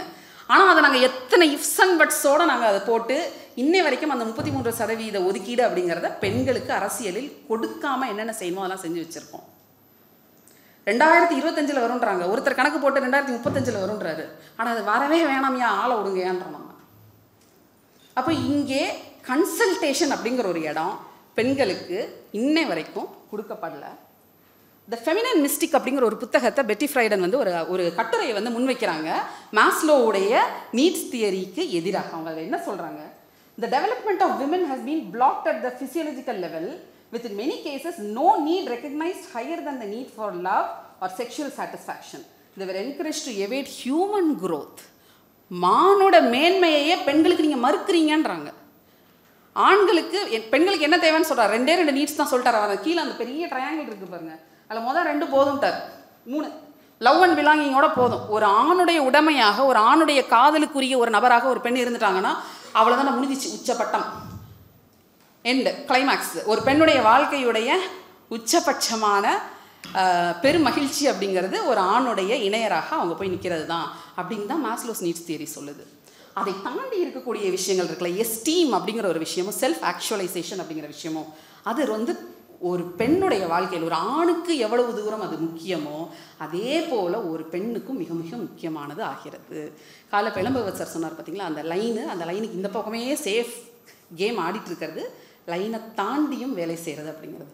அந்த லைனை தாண்டி வேலை செஞ்சு இந்த 70 வயசுக்கு மேலே நான் எப்படி இருக்கேன் அப்படிங்கிறத நான் இப்போ நினச்சி பார்க்கணும் அப்படின்ற ஒரு விஷயம் சொன்னார் இல்லையா, அது ரொம்ப ஒரு முக்கியமான பாயிண்ட் அவர் சார் இன்றைக்கி சொன்னது. என்ன என் விட்டெல்லாம் அவர் எடுத்து காலையிலே ஓட்டிட்டு போயிட்டார். இப்போ நான் சொல்கிறது மறுபடியும் அதே கதையை நான் திருப்பி சொல்ல வேண்டியிருக்கு. ஃபிசியாலஜிக்கல் நீட்ஸ்னால் என்ன, நமக்கு என்னெல்லாம் தேவைன்னு பாருங்களேன். ஒரு வீடு, திங்கிறதுக்கு சோறு, குடிக்கிறதுக்கு தண்ணி, ஒரு கேர் அப்படிங்கிற ஒரு விஷயம், இதனால இருந்தால் போதும் அப்படின்னு ஃபிசியாலஜிக்கல் நீட்ஸ் தியரி சொல்லுது. ஆப்ரஹாம் மாஸ்லோ சொல்கிறார். சாப்பாடு முதல்லேருந்து ஆரம்பிப்போம், ஏன்னா எப்பயுமே நம்ம வயிற்றில் இருந்தால் ஆரம்பிக்கணும். ஃபுட் பேரிட்டி அப்படிங்கிற ஒரு விஷயம் இருக்கு இல்லையா, அது வெளியில் வேணாம், நம்ம வீட்டில் இருந்தே நம்ம ஆரம்பிக்கலாம். யாரெல்லாம் வீட்டில் கடைசியாக சாப்பிட்றீங்க கை தூக்குங்க பார்க்கலாம். 1 2. யாராவது ஒரு ஆண் கை தூக்குகிறாரா என்று நான் பார்க்க வேண்டும். ஏன்பா, என்னப்பா பிரச்சனை உனக்கு? அந்த பையனுக்கு ஏதோ பெரிய பிரச்சனை இருக்குது, அவர் தான் வீட்டில் கடைசியாக சாப்பிட்றாரு. ஏன் வீட்டில் எல்லாத்துக்கும் சாப்பாடு போட்டுட்டு கடைசியாக இருக்கிற மிச்சம் மீதியை போய் உட்காந்து கொட்டிக்கிற நிலைமையில பெண்கள் இருக்கிறோம். இங்கே நம்ம என்ன சொல்லுவோம், உடனே இங்கே எக்கனாமிக்ஸ் பேசுவோம். மிச்சம் மீதி ஆயிடக்கூடாது, வேஸ்ட் ஆகிடக்கூடாது, நான் கடைசியில் சாப்பிட்டா நான் பார்த்து சாப்பிட்டுக்குவேன். சாப்பாடு வேஸ்ட் ஆகாது. என்ன வேஸ்ட் ஆகுது? உங்கள் உடம்பு தான் வேஸ்ட் ஆகுது. எது தேவையில்லையோ அது எல்லாத்தையும் மொத்தமாக கடைசியில் கொட்டிட்டு அள்ளி சாப்பிட்றதுனாலையும், அவசரமாக இதை முடிச்ச உடனே எடுத்து பாத்திரம் தேய்ச்சி வச்சுட்டு எப்படா போய் படுக்கலாம் அப்படிங்கிற அவதியிலையும் கிடைக்கிறத அப்படியே அள்ளி கொட்டிட்டு போகிறோமா? எத்தனை பேர் வீட்டில் பெண் குழந்தைகளுக்கு உணவு ஒரு மாதிரியும் ஆண் குழந்தைகளுக்கு உணவு ஒரு மாதிரியும் நம்ம கொடுக்குறோம். கரெக்டாக கொடுத்துட்றோமாப்பா? இந்த முட்டை வைக்கும் போது எக்ஸ்ட்ரா ஒரு முட்டை, கறி வைக்கும் போது லெக் பீஸ் ஒருத்தருக்கு, அதெல்லாம் நான் பார்த்து வந்திருக்கேன். நீங்கள்லாம் நல்ல தாய்மார்களம்மா, சிறப்பு, மிக சிறப்பு. போன ஜென்ரேஷனில் இருந்துச்சு, இந்த ஜென்ரேஷன் மாறி இருக்கு, சிறப்பு. இந்த ஜென்ரேஷன் மாறி இருக்கு, வெகு சிறப்பு. சரி, சாப்பாட்டில் அப்போ நமக்கு பேரிட்டி வந்துருச்சா? ஆண் பெண் சமத்துவத்தை சாப்பாட்டில் அப்போ நம்ம நிறுவியாச்சா? அவன் என்ன சாப்பிட்றான் அதை நானும் சாப்பிட்றேன் அப்படின்னு இப்போ நம்ம போட்டி சாப்பிட ஆரம்பிச்சிட்டோம். சிறப்பு. தண்ணீர், குடிக்க தண்ணி எல்லாருக்கும் சமமாக கிடச்சிருதா? ஆணுக்கும் பெண்ணுக்கும்? என்னப்பா, நான் குடிக்கிற தண்ணியை தான்ப்பா கேட்டேன். அந்த தண்ணியும் கிடைக்குது சமமா, அது வேற விஷயம்.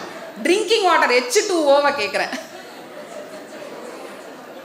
சரிசமமாக கிடைக்கிறதா? ஆணுக்கும் பெண்ணு சரிசமமாக கிடைக்குதா? குடிக்கிற தண்ணியை பெறுறதுல, கேள்வியை மாற்றி கேட்குறேன், குடிக்கிற தண்ணியை பெறுவதில் யாருடைய பங்கு அதிகம்?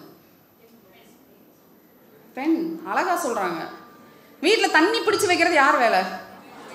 கார்பரேஷன் வாட்டர் டேப்ல தண்ணி வந்துச்சுன்னா தண்ணி பிடிச்சி வைக்கிறது யார் வேலை? அதாவது குடத்துல தண்ணி எடுத்துட்டு போய் வீட்டுக்குள்ள கிச்சன்ல வைக்கிற கஷ்டமான வேலையை பெண் செய்யணும். மோட்டார் போடுற ஈஸியான வேலையை யார் செய்வார்? சுவிட்சை போடுவார். சுவிட்சை போட்டு சுவிட்சை ஆஃப் பண்ணுவார். அதுவும் பாதி நேரம் தண்ணி எங்கே போகும்?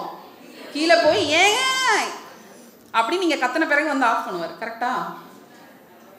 இது மிடில் கிளாஸில். எப்பயுமே நம்ம ஒரு வர்க்க பார்வையோடையும் இதை அணுக வேண்டியிருக்கு. பாலின சமத்துவத்தை பற்றி நம்ம பேசணும்னா வர்க்க பார்வையோடையும் அணுக வேண்டியிருக்கு. எத்தனை கிராமங்களில், குறிப்பாக ராமநாதபுரம் மாவட்டம், தூத்துக்குடி மாவட்டம், சாயல்குடி இந்த பகுதிகள்லாம் நீங்கள் பார்த்தீங்கன்னா இதுக்குன்னு ஒரு வண்டி இருக்கும். இப்படி நீளமாக ஒரு வண்டி இருக்கும், பார்த்துருக்கீங்களா? ஒரு 4-5 குடத்தை வரிசையாக வச்சுருப்பாங்க. பெண்கள் அந்த வண்டியை தள்ளிக்கிட்டு காலையில் ஒரு அழுக்கு நைட்டியை போட்டுக்கிட்டு மைல் கணக்கில் நடப்பாங்க தண்ணி எடுக்கிறதுக்கு. அப்போ அங்கேயும் வஞ்சிக்கப்படுபவள் யாராக இருக்கிறா? பெண் தான். ஃபிசியாலஜிக்கல் நீடு சாட்டிஸ்ஃபை ஆச்சா? பேசிக் நீடு, அடிப்படை குடிக்கிற தண்ணி, அதில் ஆணுக்கும் பெண்ணுக்கும் சமத்துவம் இருக்கா? இல்லை. ஹோம், வீடு, அப்பாடா வீடு வந்துடுச்சு அப்படிங்கிற சந்தோஷம் ஆண்களுக்கு இருக்கும். பெண்களுக்கு சாயங்காலம் ஸ்கூல் முடிஞ்சு வீட்டுக்கு போகும்போது ஐயோ வீடு வருதே, அந்த கடைசி அந்த தெருவில் கடைசி 10 தப்படி நடந்து அந்த வீட்டு கதவை திறக்கிறது இருக்குது பார்த்தீங்களா? நம்ம வாழ்க்கையிலே உச்சபட்ச எனர்ஜி அதுக்கு தான் நம்ம ஸ்பெண்ட் பண்ணுற மாதிரி இருக்கும். ஐயோ வீட்டுக்கு போகணுமே அப்படின்னு. ஏன்?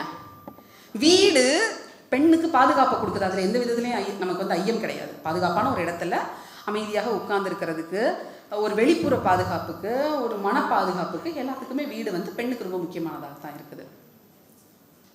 ஆனால் அந்த வீடு ஆணுக்கு எப்படி இருக்குது, பெண்ணுக்கு எப்படி இருக்குது? பெண்ணுக்கு இருக்கக்கூடிய எல்லா உரிமைகளும் வீட்டில் அப்படியே நமக்கு கிடச்சிருதா? அல்லது ஆணுக்கு இருக்கக்கூடிய எல்லா உரிமைகளையும் நம்ம அப்படியே கிளைம் பண்ணிக்க முடியுதா?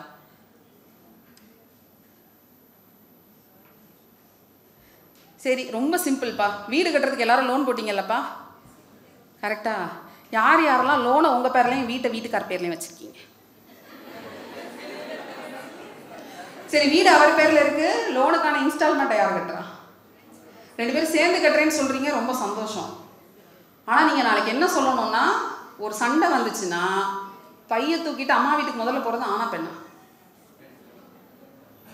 என்ன சொல்லணும்? வீடு எந்து, இன்ஸ்டால்மெண்ட் நான் கட்டியிருக்கேன், 50% என்னோடது, ஹால் எந்து, கிச்சன் ஒன்று. ஒத்துக்குவாங்களாப்பா? வீட்டில் இருக்கக்கூடிய எல்லா நபர்களுக்கும் வீட்டில் இருக்கக்கூடிய பணிகளும் சரிசமமாக பிரித்தளிக்கப்பட வேண்டும். கரெக்டு தானே? இன்னைக்கு நான் சமைக்கிறேன், நாளைக்கு நீ சம. வாரத்தில் 7 நாட்கள், 3 நாள் நீ சம, 3 நாள் நான் சமைக்கிறேன், 1 நாள் நோ சமையல். சொல்ல முடியுமா? சொன்னால் அடுத்த நிமிஷம் என்ன நடக்கும்? நம்ம பெட்டி வெளியில் இருக்கும், பேச முடியாது. அப்போது இந்த உரிமைகளை விட்டு கொடுத்துட்டு தான் நம்ம என்ன பண்ணுறோம்? ஒரு காம்ப்ரமைஸோடு நம்ம வாழ்க்கையை வாழ்ந்துக்கிட்டு இருக்கிறோம். அப்போது ஹோம் அப்படிங்கிற அந்த ஃபிசியாலஜிக்கல் நீடு நமக்கு மீட் ஆகிருக்கா அப்படின்னா, அங்கேயும் ஆணுக்கு வேறு மாதிரி இருக்குது, பெண்ணுக்கு வேறு மாதிரி இருக்குது. எக்ஸ்க்ரீஷன், டாய்லெட்டு மிக மிக சாதாரணமான ஒரு விஷயம். அவன் என்னடா டாய்லெட்டில் போய் என்னடா நம்ம பாலின சமத்துவத்தை பேசுறதுன்னு இருக்கு எனக்கே. ஆனால் இதுதான் இங்கே பெரிய சிக்கலாகவும் இருக்குது. நினச்ச நேரத்துக்கு நினச்ச இடத்துல உங்களால் போக முடியுமா? ஆனாலும் முடியுமே, நம்மளால முடியாது. நம்ம அப்போதைக்கு என்னென்ன விஷயங்களை பார்க்க வேண்டியிருக்கு. அந்த இடம் பாதுகாப்பானதாக இருக்கிறதா, அங்கே லைட் இருக்கா, அங்கே போதிய நபர்கள் போகிறாங்களா வராங்களா, அந்த இடம் நீட்டாக இருக்குமா, எவ்வளோ விஷயங்களை நம்ம பார்க்க வேண்டியிருக்கு. இது மறுபடியும் சொல்கிறேன், மிடில் கிளாஸில் ஒரு டீச்சராக இருக்கிற நமக்கு இருக்கக்கூடிய சிக்கல். இதே கிராமப்புறங்களில் இருக்கக்கூடிய காய்கறி விற்கக்கூடிய ஒரு பெண்மணியை நினச்சி பாருங்க, என்ன செய்வாங்க? காலையில் 4 மணிக்கு வீட்டில் கீரை கட்டை கட்டிட்டு வெளியில் கிளம்பக்கூடிய அந்த பெண்மணி கீரையை போய் விற்று முடிச்சுட்டு மதியம் 1 மணியோ 2 மணிக்கோ தான் வீட்டுக்கு போக முடியும். இடைப்பட்ட நேரத்தில் அவங்க என்ன செய்வாங்க? அப்போது பொது கழிப்பிடங்கள் இங்கே எங்கே இருக்குது? பப்ளிக் டாய்லெட்ஸ்ன்ற ஒரு கான்செப்ட் இருக்குது, ஆனால் அதை நம்ம சரியாக இன்ன வரைக்கும் இம்ப்ளிமெண்ட் பண்ணாமல் தான் நம்ம இருக்கிறோம். இப்பயும் ஹைவேல நீங்கள் ஒரு பயணம், நீங்கள் காரில் போகிறீங்கன்னா நீங்கள் எதை முதல்ல தேடுவீங்க? எந்த ரெஸ்டாரண்ட்டில் பாத்ரூம் இருக்கும் அல்லது எந்த பெட்ரோல் பங்க்கில் பாத்ரூம் இருக்கும்? இதே பஸ்ஸில் போகக்கூடிய ஒரு பெண்மணி என்ன பார்ப்பாங்க? அவங்க போய் எந்த மோட்டலில் இறக்கி விடுறாங்களோ அந்த மோட்டலில் படிக்கட்டை விட்டு இறங்கினப்போ மூடுற மூக்கை திருப்பி வீடு வந்து சேர்ற வரைக்கும் இப்படியே தான் பிடிச்சிட்டு வரணும். சரிதாங்க? அப்போ அந்த இடத்துலையும் ஆணுக்கும் பெண்ணுக்கும் எக்ஸ்க்ரீஷன்ற விஷயத்தில் கூட, ஐயோ இதாவது பரவாயில்ல, வீட்டில் சொல்லுங்கள். இது வந்து வேறு மாதிரியான ஒரு பொது கழிப்பிட பிரச்சனை நம்ம பேசுகிறோம். வீட்டில் குழந்தை, சின்ன குழந்தை இருக்குங்க, ஒரு 2 வயசு குழந்தை இருக்குது. 2 வயசு குழந்தைக்கு கரெக்டாக கக்கா எப்போ வரும் தெரியுமா? நீங்கள் சாப்பாட்டில் கை வைக்கும்போது. இணையர் சாப்பிடும்போது வராது. அவர் பாட்டுக்கு ஜாலியாக சாப்பிட்டு அவர் எஞ்சி போவார். சாப்பிட்டு முடிச்ச பிறகு ஐயோன்னு கடைசியாக நீங்கள் அவசர அவசரமாக தூக்கி போட்டு நீங்கள் சாப்பிடும்போது தான் குழந்தை வந்து உங்ககிட்ட என்ன சொல்லும்? அம்மா பாத்ரூம் போகணும். அப்போ சில இணையர்கள் என்ன செய்கிறாங்க? சரிப்பா நான் வாஷ் பண்ணி விட்டுறேன்ப்பான்னு சொல்லி தூக்கிட்டு போகிறவங்க இருக்காங்க. இதுக்கு நீங்கள் சிரிக்கணும், இது ஒரு ஜோக்கு. எத்தனை வீடுகளில் இணையர்கள் இதை செய்ய தயாராக இருக்காங்க? புரட்சி சமூகம், வெரி குட். ஆனால் எல்லா வீடுகளையும் இது வரணும் அப்படிங்கிறத நம்ம பேசிக்கிட்டு இருக்கோம். செக்ஸ், இந்த விஷயத்த வந்து இங்கே பேசணுமா அப்படிங்கிறது எனக்கு தெரியலை. தோழர் பேசலாமா? பாலியல் விருப்பு, எனக்கு வந்து செக்ஸ் வேணும் வேண்டாம் அப்படிங்கிற விஷயத்தை இன்னைக்கு வெளிப்படையாக பேசக்கூடிய, வெளிப்படுத்தக்கூடிய ஒரு இடத்துல இன்றைக்கு ஆண் இருக்கிறானா அல்லது பெண் இருக்கிறாளா? ஆண் தான் இருக்கிறாங்க. சொல்லலாம், மச்சான் நான் எனக்கு அங்கே போகிறேன்டா, இங்கே போகிறேன்டா, நானும் என் ஒய்ஃபும் அங்கே போனோம் இங்கே வந்தோம், இதெல்லாம் அவங்க வெளிப்படையாக ஆண்கள் அவர்களுக்குள் பேசிக்கொள்ளலாம். பெண்களுக்குள்ளேயே இதை பற்றி வெளிப்படையாக பேசுறதுக்கு ஒரு ஸ்பேஸ் இருக்கா? உங்களுடைய பாலியல் சிக்கல்களை, பிரச்சனைகளை நீங்கள் மற்றதை விட்டுருங்க. ஐ என்ஜாய்ட் செக்ஸ்ன்னு நம்ம சொல்கிறதுக்கு இன்னொரு 100 ஆண்டு ஆகும்னு வச்சுக்கோங்க, அது வேறு விஷயம்.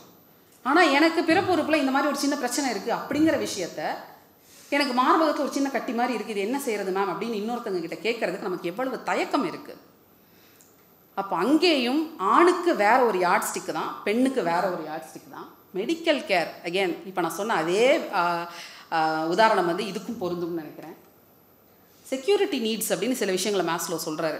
அதாவது அந்த பிரமிடுடைய 2வது கட்டத்தில் அதில் வந்து என்ன சொல்கிறாரு? உடல் பாதுகாப்பு, பணி பாதுகாப்பு, அதுக்கப்புறம் ரிசோர்ஸு, நேரம் அப்படிங்கிற ஒரு பெரிய ரிசோர்ஸு, குடும்பம் அப்படிங்கிற ஒரு ரிசோர்ஸு, சொத்து அப்படிங்கிற ரிசோர்ஸு.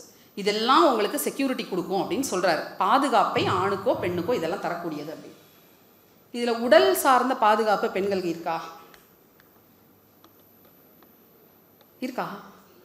இல்லை, முடிஞ்சிச்சு. உடல் அப்படின்றத பேசினாலே, ஏன்னா இங்கே வந்து தொடர்ச்சியாக நம்ம சமூகம் ஒரு ஆணாதிக்க சமூகமாகத்தான் இருக்குது. பெண்ணுடைய உடலை ஒரு போக பொருளாக, ஒரு உடைமை பொருளாக தான் இன்ன வரைக்கும் பார்க்குது. பெண் என்பவள் உணர்வுகள் கொண்ட ஒரு சக மனுஷி அப்படிங்கிறத இன்ன வரைக்கும் நம்ம சமூகம் சரியாக எடுத்து சொல்கிறது கிடையாது. ஓரளவுக்கு இப்போ இருக்கிறவங்க கொஞ்சம் மாறி இருக்காங்க. ஆனால் இன்னமும் நாம் கடக்க வேண்டிய தூரம் அப்படிங்கிறது மிக நீண்ட தொலைவாகத்தான் இருக்குது. பணி பாதுகாப்பு, இந்த எம்ப்ளாய்மெண்ட் அப்படிங்கிற விஷயம் வரும்போது இன்னொரு விஷயம் நம்ம என்ன நோட் பண்ண வேண்டியிருக்கு அப்படின்னா, ஒரு ஆண் ஒரு பெண் 2 பேரும் ஒரே டைமில் ஒரு வேலையில் சேர்றாங்க. இவருக்கு 20 வயசு, இவருக்கு 25 வயசு, இவங்களுக்கு 25 வயசு. ஆணுக்கு 2 குழந்தைங்க பிறக்குது, பெண்ணுக்கு 2 குழந்தைங்க பிறக்குது. இவங்க 2 டெலிவரி, நடுவில் ஒரு கேரியர் பிரேக்கு, 2 கேரியர் பிரேக்கு முடிஞ்சிச்சு. அதுக்கப்புறம் மறுபடியும் இங்கே வரும்போது இந்த இண்டஸ்ட்ரியில் இருக்கிற எல்லா விஷயமும் இவங்களுக்கு புதுசாக இருக்கும். இவங்க மறுபடியும் என்ன பண்ணணும், முதல்லேருந்து கோடு போடணும். இவருக்கு 2 குழந்தை பிறந்தாலும் ஐயாவுக்கு ஜாலி தான். இங்கே ஒரு 15 நாள் பட்டர்னிட்டி லீவு, அடுத்து ஒரு 15 நாள் பட்டர்னிட்டி லீவ், 30 நாள் லீவோட முடிஞ்சிச்சு. அவருடைய வேலையை அவர் கண்டினியூ பண்ணலாம் தாராளமாக. அவருக்கு எந்த விதமான இடையீடும் அவருடைய பணியில் வரல. பெண்களுக்கு இந்த இடையீடு தொடர்ச்சியாக இருந்துக்கிட்டே தான் இருக்குது. ஏன்னா சமூகம் என்ன சொல்லுது, உங்களுக்கு குழந்தை இல்லைன்னா உடனே உங்களை பிராண்ட் பண்ணிடுவாங்க. கல்யாணம் முடிஞ்சு அடுத்த நாளே காலையில் வந்து உங்ககிட்ட எதுவும் விசேஷமானு கேட்கக்கூடிய ஒரு சமூகமாக தான் நம்ம இன்ன வரைக்கும் இருக்கோம். அதில் என்ன ரொம்ப வினோதமானதுன்னா, இதே கேள்வியை உங்கள் அம்மா தான் முதல்ல கேட்பாங்க. திருமணம் செய்வது ஒரு பெண்ணுடைய தனிப்பட்ட விஷயம். It is a personal choice. குழந்தை பெற்றுக்கொள்வது அப்படிங்கிறது ஒரு பெண்ணுடைய தனிப்பட்ட விஷயம். It's again her personal choice. அப்போ இந்த பர்சனல் சாய்ஸுங்கிற இந்த விஷயம் குடும்பத்துக்குள்ள, அதாவது ஒரு கணவன் மனைவிக்குள்ள, இணையருக்குள்ள இந்த பர்சனல் சாய்ஸ் இன்னைக்கு நமக்கு இருக்கா? எனக்கு ஒரு குழந்தை போதும்பா, இன்னொரு குழந்தை எனக்கு வேணவே வேணாம் அப்படிங்கிற அந்த டெசிஷன் இருக்குல்ல, அது ஒரு இன்ஃபார்ம்டு டெசிஷனாக இங்கே சமூகத்தில் எத்தனை பெண்கள் எடுக்க முடியுது? அதுவும் இன்றைக்கி ஒரு சிக்கலில் தான் இருக்குது. அகேன் அடுத்த தலைமுறை இதில் கொஞ்சம் மாற்றங்கள் இருக்குது. இன்னொன்று இருக்குது, சைல்ட்லெஸ் பை சாய்ஸ். எனக்குள்ளேயே வேணாம், எனக்கு குழந்தை பிடிக்காது, நான் குழந்தை இல்லாமல் இருந்துக்கிறேன். சாராஸ்னு ஒரு படம் வந்துச்சு, பார்த்தீங்களாப்பா? சமீபத்தில் சாராஸ்னு ஒரு மலையாள படம் வந்துச்சு, வர வாய்ப்பு இருந்தால் பாருங்கள். அதில் இதே மாதிரி தான் ஒரு பெண் சொல்கிறா, எனக்கு பிடிக்கல, எனக்கு குழந்தை வேண்டாம். அவங்களுடைய இணையர்கிட்டே அதை சொல்லி அவங்களால புரிய வைக்க முடியல, அவங்க காதலர்கிட்டே அதை சொல்லி அவங்களால புரிய வைக்க முடியல. இன்றைக்கி வரைக்கும் நம்ம சமூகம் அப்படி தான் இருக்குது. திருமணம்ங்கிறது ஒரு பெண்ணுடைய வாழ்க்கையில் பின்னக்கல். அதே மாதிரி குழந்தை பெறுவது அப்படிங்கிறது ஒரு பெண்ணுடைய வாழ்க்கையில் பின்னக்கல். இப்படி தான் இந்த ஆணாதிக்க சமூகம் நம்ம மண்டைக்குள்ள வயர் பண்ணி வச்சிருக்கு. குழந்தை பெற்ற பெண் தான் என்ன பெண்ணு? ஒரு பெண் எப்போது முழுமையடைகிறாள்? 2 குட்டியை போட்ட பிறகுதான் முழுமை அடைகிறாள். 2 குட்டியை போட்டுட்டு அகலத்தில் ஒரு 6 அடி, உயரத்தில் ஒரு 6 அடி நம்ம இருந்தால் பிரச்சனை கிடையாது, அப்போ வந்து சந்தோஷமாக இருக்கும். ஆனால் இதே எனக்கு பிள்ளை பெற்றுக்கொள்வது எப்போ அப்படிங்கிறது என்னுடைய முடிவு, என்னுடைய தனிப்பட்ட விஷயம், அதை நான் எப்போ வேணுமோ அப்போ நான் முடிவு பண்ணிக்கிறேன் அப்படின்னு சொல்லக்கூடிய சூழல் அந்த பெண்ணுக்கு இருக்கா அப்படின்னு நீங்கள் கேட்டிங்கன்னா, இன்றைக்கி அந்த ரீப்ரொடக்டிவ் ரைட்டுன்னு நம்ம சொல்லுவோம், மை பாடி மை ரைட்ஸ் அப்படின்னு ஐரோப்பாவில் இருக்கிற பெண்களும் அமெரிக்காவை சார்ந்த பெண்களும் இதற்காக ரொம்ப முன்னாடி ஒரு 40-50 வருஷத்துக்கு முன்னாடியே பெரிய போராட்டங்களை எல்லாம் முன்னெடுத்து நடத்திக்கிட்டு இருக்காங்க. இன்னை வரைக்கும் பல நாடுகளில் அபார்ஷன் ரைட்ஸ் பெண்களுக்கு கொடுக்கப்படல, இன்க்ளூடிங் இந்தியா. இப்போ புதுசாக வேற சொல்லிட்டு இருக்காங்க, ஊபியில் ஒன்று கொண்டு வர போகிறாங்களாம். பெண்ணும் மாப்பிளையும் திருமணம் செய்து கொள்ள வேண்டும் என்றால் யார் கையெழுத்து போட வேண்டும்? யாராவது ஒரு பெற்றோர் போடணுமா? யார் போடுவாங்க? நீங்கள் பண்ண போகிறது ரெஜிஸ்டர் மேரேஜ்.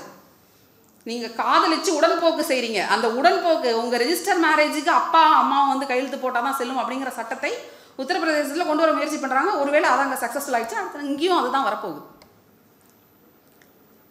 அப்போ இங்கேயும் சமத்துவமின்மை அப்படிங்கிறது இருக்க தான் செய்யுது. ப்ராப்பர்ட்டி முதன்முறையாக நாட்டில் பெண்களுக்கு சொத்துல சம உரிமை கொடுத்த மாநிலம் எதுப்பா? தமிழ்நாடு. அவ்வளோதான், வெரி சிம்பிள். 1929 பெரியார் செங்கல்பட்டில் நடந்த மாநாட்டில் முதல் முறையாக இதை தான் கொண்டு வர்றார், பேசுகிறார். ஃபஸ்ட்டு டைம் பெண்களுக்கு சொத்தில் வந்து முழு உரிமை, பெண்களுக்கு சொத்தில் சம பங்கு கொடுக்கணும் அப்படிங்கிறத ஃபஸ்ட்டு தீர்மானமாக அங்கே கொண்டு வர்றாரு. ஆனால் இது சட்டமாகிறதுக்கு எத்தனை ஆண்டுகள் ஆயிருக்கு? கிட்டத்தட்ட 50 ஆண்டுகள் கழித்து 1980களில் தான் இது சட்டமாகுது, கலைஞருடைய காலகட்டத்தில். சென்னையை பொறுத்த வரைக்கும் சென்னை ஈசிஆர் ஓயமார் அந்த பகுதியெலாம் பார்த்திங்கன்னா நிறைய பெரிய நிலப்பரப்புகள் இருக்கும், பெரிய பெரிய இந்து குடும்பங்கள் அந்த நிலங்களை வச்சுருந்தாங்க. அந்த நிலங்களை வைத்திருந்த குடும்பங்களைச் சேர்ந்த பெண்கள் பார்த்தீங்கன்னா எந்த அளவுக்கு அவங்க எம்பவர் ஆயிருக்காங்க அப்படின்னா, இந்த சட்டத்தை கையில் காட்டி பெண்களுக்கு சொத்துல சமப்பங்கு வேணும் அப்படிங்கிற ஒரு விஷயத்தை காமிச்சு இன்னைக்கு பெரிய நிலச்சுவான்தார்களாக பெண்கள் மாறி இருக்கிறாங்க. அது ரொம்ப பெரிய மாற்றம். இன்னைக்கும் தமிழ் சமூகத்தில் பொம்பளை பிள்ளைக்கு என்ன பண்ணி கொடுத்துட்டா போதும், கல்யாணம் பண்ணி வச்சா போதும், சொத்துலலாம் பங்கு கேட்காத, 100 ரூபாயை கொடுத்துட்டு ஒரு சேலையை வாங்கி கொடுத்துட்டு சொத்தை எழுதி வாங்கக்கூடிய அண்ணன்களும் தம்பிகளும் இன்றைக்கும் இந்த ஊரில் இருக்காங்க. ஏதாவது நீங்கள் பேசுனீங்கன்னு உடனே ஒரே சென்டிமெண்ட்டு தான், தங்கச்சி பாசம் மலர், உடனே என்ன பண்ணிடுனே, நீ எதில் கையெழுத்து கேட்குறியோ போட்டு தரேனே கொடுனே இருக்கிறாங்கல்ல. அப்போது இங்கே என்ன வேலை செய்யுது, இது எல்லாமே சொல்லி இவங்க யாரும் இவங்களுடைய தவறே கிடையாது. they are all victims of a system that has rotten to the core. அடிவேரின் ஆழம் வரை அழுகி போன ஒரு சிஸ்டத்தில் தான் இந்த விஷயங்கள் எல்லாமே நடக்குது. பெண்களும் ஆண்களும் அவர்களையே அறியாமல் இதற்கு பலிகடாக்களாக உட்கார்ந்துருக்காங்க அப்படிங்கிறதான் இங்கே நம்ம சொல்ல வேண்டியிருக்கு. சோஷியல் நீட்ஸ் ரொம்ப முக்கியமான ஒரு பாயிண்ட். நட்புக்கு இலக்கணம் சொல்லுங்கப்பா. நட்புக்கு இலக்கணம் ஏதாவது உதாரணங்கள்? இவங்க தான்ப்பா நட்பு. அந்த நான் போட்டேன், இதெல்லாம் ஆன்சர் அவுட் ஆயிடுச்சு. கோப்பெருஞ்சோழன் பிசிராந்தையார், அப்புறம் ஔவையார் அதியமான். சூப்பர், சிறப்பு, கை தட்டலாம், சிறப்பு. ஔவையார் அதியமான். வேற துரியோதனன் கர்ணன். சரி, அப்புறம் வேற காபிலர், சிறப்பு. வேற வேற வேற ஏன்பா இவ்வளோ பேரை சொன்னீங்களே, எங்கேயாவது 2 பொண்ணுங்க பேரை சொன்னீங்களா? அப்பையும் பாருங்க, தப்பான உதாரணம் தான் கரெக்டாக வருது. ஜெயலலிதா, சசிகலா, உடன்பிறவா சகோதரியை தான் அப்பயும் நீங்கள் சொல்கிறீங்க. ஏன் இல்லை? இங்கே இருக்கக்கூடிய பெண்களில் எத்தனை பேர் என் கூட எல்கேஜி படித்த பொண்ணு, என் கூட ஃபஸ்ட் ஸ்டாண்டர்ட் படித்த பொண்ணு, அவங்களோட இன்னைக்கு நான் நட்பாக இருக்கேன்? எத்தனை பெண்கள் சொல்ல முடியும்? கைத்துக்குங்க. மெஜாரிட்டி ஆயுது. நீங்களே திரும்பி பார்த்துக்கோங்க. ஒரு சிலர் இல்லையா? இதுவும் எதன் மூலமாக சாத்தியமாயிருக்கு? வாட்ஸ்அப் மூலமாக சாத்தியமாயிருக்கு. வச்சிருப்பான் 98 வாட்ஸ்அப் குரூப் இருக்கும். எல்லா குரூப்லேயும் காலையில் ஒரு 100 பேர் வந்து குட் மார்னிங் போடுவாங்க. அதில் நம்ம 1ஆம் கிளாஸ் நம்ம கூட உட்காந்து படித்த பொண்ணும் இருக்கும். அப்போ நட்பை தக்க வைத்துக் கொள்வது அப்படிங்கிற ஒரு விஷயம் ஆணுக்கும் பெண்ணுக்கும் இங்கே சமமானதாக இல்லை. ஒரு ஆண் நினச்சாருன்னா நினச்ச உடனே பைய டக்குன்னு தூக்கி போட்டு பாய்ஸ் ஓன்லி ட்ரிப்புடா, நாங்கள் ட்ரெக்கிங் போகிறோம்னாலும் கிளம்பி போயிடுவார். நீங்கள் சொல்லி பாருங்களேன், நாங்கள் ஒரு கேர்ள்ஸ் ஓன்லி ட்ரிப்பு போகிறோம், ஒரு 2 நாளைக்கு வீட்டை பார்த்துக்கோங்க, போக முடியுமா? ஆனால் போனால் என்ன தப்பு, என்ன தவறு? இந்த கேள்வியை நம்ம திருப்பி திருப்பி கேட்க வேண்டியிருக்கு. நம்ம பாட்டி வேறு மாதிரி வாழ்ந்தாங்க, அதை விட ஒரு ஸ்டெப்பு மேலே நம்ம அம்மா வாழ்ந்தாங்க, அதை விட ஒரு படி மேலே தானே நம்ம வாழணும். நம்ம ஒரு படி மேலே போனாதான் நம்முடைய தோள்களில் ஏறிக்கொண்டு நம்ம குழந்தைகள், பெண் குழந்தைகள் அடுத்த படி ஏற முடியும். அதை எப்பயுமே நம்ம மைண்டில் வச்சுக்கணும். இந்த சண்டை நம்மளுடைய உரிமைகளுக்காக நம்ம கேட்குற கேள்வி இது நமக்கானது அல்ல. நமக்கு அடுத்து நமக்கு பின்னாடி வரப்போகிற நம்மளுடைய குழந்தைகளுக்கான கேள்வியை தான் இன்றைக்கி நம்ம கேட்டுக்கிட்டு இருக்கோம். நம்ம போடுற சண்டை நம்ம பிள்ளைங்களுக்கான சண்டை. பெண் குழந்தைகளை சாயங்காலம் 6 மணிக்குள்ளே வீட்டுக்கு வந்துடணும்னு கர்ஃப்யூ வச்சுருக்கிற அம்மாக்கள் எத்தனை பேர்? 6 o'clock இஸ் யுவர் டைம். 6 மணிக்கு நீ வரலைன்னா ஃபோன் எங்கே வேணாலும் பறக்கும். எத்தனை பேர் இருக்கோம்? இல்லையா? 10 மணிக்கு வீட்டுக்கு வரலாமா? முதல்ல நீங்கள் போக முடியுமா? ஆண்கள் இதில் ரொம்ப நுணுக்கமாக ஒரு விஷயத்தை கவனிக்க வேண்டியிருக்கு. காலையில் ஒரு 8 மணிக்கு ஆஃபீஸ்க்கு கிளம்புறாரு அல்லது ஸ்கூலுக்கு வேலைக்கு கிளம்புறாரு ஒரு வாத்தியார் அப்படின்னா, அவர் 8 மணிக்கு கிளம்பி 8:10 ஒரு கடையில் நிற்கலாம். அந்த கடையில் இன்னொரு டீ சாப்பிட்லாம். அப்புறம் மறுபடியும் இன்னொரு 10 நிமிஷம் அவர் ட்ராவல் பண்ணலாம். மறுபடியும் பைக்கை நிப்பாட்டி இன்னொரு ஃப்ரெண்டை பார்த்து ஒரு தம் அடிச்சுட்டு ஒரு கதையை பேசலாம். 9 மணிக்கு ஸ்கூலுக்கு வரலாம். இதே ஒரு பெண்ணாக இருந்தால் 8 மணிக்கு வீட்டை கடைசி ஆளாக பூட்டிட்டு தொங்குன்னு ஓடி போய் பஸ்ஸை பிடிச்சி டு த பாயிண்ட், பஸ் எங்கேருந்து எங்கே போகுது அங்கே போய் கரெக்டாக எங்கே இறங்கணுமோ அங்கே கரெக்டாக இறங்கி நேராக நீங்கள் பள்ளிக்குள்ளே தான் போக முடியும். காலையில் 8 மணிக்கு நான் வீட்டை விட்டு கிளம்புறேன், எனக்கு பின்னாடி நீங்கள் கிளம்புங்க, நான் போய் டீ கடையில் ஒரு டீயை குடிச்சிட்டு என் ஃப்ரெண்டு ஒருத்தி வர்ற, அவள் கூட ஒரு தம்மை போட்டுட்டு அதுக்கப்புறம் நான் ஸ்கூலுக்கு போகிறேன். சொல்ல முடியுமா? அப்போ இங்கே சும்மா போகிறது அப்படிங்கிறது ஒரு விஷயம் இருக்குல்ல. இந்த சும்மா போகிறதுங்கிறது ஆண்களுக்கு மட்டும்தான் இன்னை வரைக்கும் சாத்தியமாக இருக்குது. நீங்கள் சொல்லுங்களேன், நான் சும்மா போகிறேன், ஒரு சென்ஸ் ஆஃப் பர்பஸ் வந்து ஒரு பெண்ணுடைய பயணத்தில் கட்டாயம் இருக்கணும்னு இந்த சமூகம் எதிர்பார்க்குது. நீங்கள் சொல்லணும், சும்மா நான் போயிட்டு வரேன்னு சொல்ல முடியாது. கோயிலுக்கு போகிறேன், எல்லா கேஸையும் அவன் மேலே எழுதிடுறது. மனசு கொஞ்சம் சரியில்லை, கோயிலுக்கு போகிறீங்க. மனசு சரியில்லைன்னா கோயிலுக்கு தான் போகணுமா? ஒரு நல்ல சினிமாவை போய் பார்த்து மனசு திடப்படுத்திக்கிறேன். இப்போ வர படம் அப்படி எதுவும் பார்க்குற மாதிரி இல்லைன்னு வச்சுக்கோங்க, அது வேறு விஷயம். சந்தோஷப்படுறதுக்கு இன்னும் எவ்வளோ விஷயங்கள் இருக்குல்ல. அது ஏன் வெளிப்படைத்தன்மையோடு நம்மளால் செய்ய முடியல? வாழ்க்கையில் நாம் செய்ய விரும்பக்கூடிய எல்லா விஷயங்களும் ஏன் ஒரு பொய்யை முன்னோட்டாக சொல்லியே நம்ம சொல்ல வேண்டியிருக்கு? கோயிலுக்கு போகிறேன், ஃப்ரெண்டு வீட்டுக்கு போகிறேன். எந்த கோயிலுக்கு போகிறேன்? இப்போ யாரும் அதை கேள்வி கேட்டது? எந்த கோயிலுக்கு போகிறீங்க? கரெக்டு. சமூகம் அப்போ அதுக்கு இடம் அளிக்கலை. இந்த சமூகம் என்னெல்லாம் சொல்லி கொடுத்துருக்கோ அதை நம்ம குடும்ப கட்டமைப்புக்குள்ள அப்படியே நம்ம பிடிச்சி வச்சுருக்கோம். அப்போ குடும்பத்தில் இருக்கிற ஆண் யாரை பார்த்து வளர்றான்? அவங்க அப்பாவை பார்த்து வளர்றான், அவங்க தாத்தாவை பார்த்து வளர்றான். அப்போ அவனுக்கு ஆட்டோமேட்டிக்காக என்ன ஆகுது? ஓஹோ, நம்ம இந்த வீட்டுடைய ஆண் அப்படின்னா ஜான் பிள்ளை ஆனாலும் நாம் தான் ஆண் பிள்ளை. அப்போ நம்ம என்ன செய்யணும்? நம்ம அம்மாவுடைய செக்யூரிட்டி கார்டு நம்ம தான், நம்ம தங்கச்சியோட செக்யூரிட்டி கார்டு நம்ம தான். அது இருக்கும் 10 வயசு, அது போக 20 வயசு ஒரு பொண்ணை கூட்டிக்கிட்டு அவர் தான் பின்னாடி வருவார். அதை ஏன் அனுமதிக்கிறோம்? ஏன் அக்கா பக்கத்து தெரு வரைக்கும் ஒரு கடைக்கு போகிறாலும் நீ கூட போ அப்படின்னு சொல்லி நம்ம வீட்டில் இருக்கிற சின்ன பையன்களை அக்காக்களோடு ஏன் நம்ம அனுப்பி வைக்கிறோம்? அவர் எந்த விதத்தில் அந்த பெண்ணுக்கு பாதுகாப்பு தர முடியும்னு நம்ம நினைக்கிறோம். அப்போ நம்ம மண்டைக்குள்ளே என்ன இருக்குது? நமக்குள்ளேயும் அந்த ஆணாதிக்கம் உள்ளே உட்கார்ந்துருக்குதானே. அப்போ அதை களையணும்ல, அதை கேள்வி கேட்கணும்ல. என் பெண்ணால் பாதுகாப்பாக அந்த இடத்துக்கு போயிட்டு வர முடியும் அப்படிங்கிற நம்பிக்கை நமக்கு வரணும். ஆனால் அந்த பெண்ணுக்கு அதற்கான சரியான தயாரிப்புகளையும் முன் தயாரிப்புகளையும் நம்ம செஞ்சு கொடுத்துருக்கணும். எத்தனை பேர் வீடுகளில் பெண்கள் தற்காப்பு கலை படித்தவங்களா இருக்கிறாங்க? தற்காப்பு கலை, செக்யூரிட்டி, என்னுடைய உடலுக்கான பாதுகாப்பு. ஒரு கை அங்கே பின்னாடி 2, அவ்வளோதான். அப்போ இங்கே பெண்ணுக்கு பாதுகாப்பு தேவை அப்படின்னா அந்த பாதுகாப்பு சுயத்திலிருந்து வரணும். அவளுடைய உடலை அவள் பாதுகாத்துக்கணும் அப்படின்னா அதை நம்ம கற்றுக் கொடுக்கணும். அது யாரும் கற்றுக் கொடுக்குறது? அன்ஃபார்ச்சுனேட்லி நமக்கு அதை விட நீட் ப்ரிப்பரேஷன் கிளாஸ் ரொம்ப முக்கியமானதாக இருக்குது. ஏன்னா நமக்கு டைம் ஒதுக்க முடியலை. Time is another very important resource. அதையும் நம்ம மிஸ் பண்ணுறோம். ஃபேமிலி ஏற்கனவே பேசிட்டேன். லவ்ங்கிற ஒரு விஷயம் ரொம்ப தமிழ் சூழலில் நம்ம பேச முடியாத ஒரு பெரிய கெட்ட வார்த்தை இன்றைக்கி காதல்ங்கிற ஒரு விஷயமா இருக்குது. இன்றைக்கும் சாதியானவ கொலைகள் இங்கே நடக்குது அப்படின்னா நம்ம சமூகத்தில் கட்டாயமாக நடக்கத்தான் செய்யுது. பள்ளிகளில் உங்களுக்கு இன்னமும் இந்த சிக்கல் ரொம்ப நுணுக்கமான சிக்கலாக இருக்கும். ஏன்னா கோ எஜுகேஷன் ஸ்கூல்ஸில் பிள்ளைகளை கட்டி மேய்ப்பதுங்கிறது இருக்குல்ல, 2 பேரும் ஒன்றா இருக்கணும், ஆனால் ஒன்றா இருக்கக்கூடாது. எவ்வளவு பெரிய கஷ்டம். Because you are answerable. நீங்கள் பதில் சொல்ல வேண்டியிருக்கு.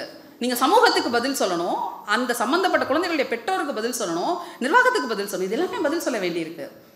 அப்போது இன்னைக்கு இருக்கிற சமூக சூழ்நிலையில் குழந்தைகள் உங்களோட ஒரு ஸ்டெப் அஹெட் இருக்காங்க. அந்த காலத்தில் லெட்டர் எழுதி அன்பே அப்படின்னு எழுதி அதை மடித்து இன்னொரு பொண்ணுக்கிட்ட கொடுத்து இப்போ அந்த அண்ணன்ட்ட கொடுத்துரு அப்படிங்கிறதுலாம் இப்போ கிடையாது. இன்ஸ்டா டிஎம், நீ சைல்ட் லாக்கா போட்டு வைக்கிற, I know how to navigate through that child lock, I know how to manage. அப்படி தான் இருக்குது இன்றைக்கி.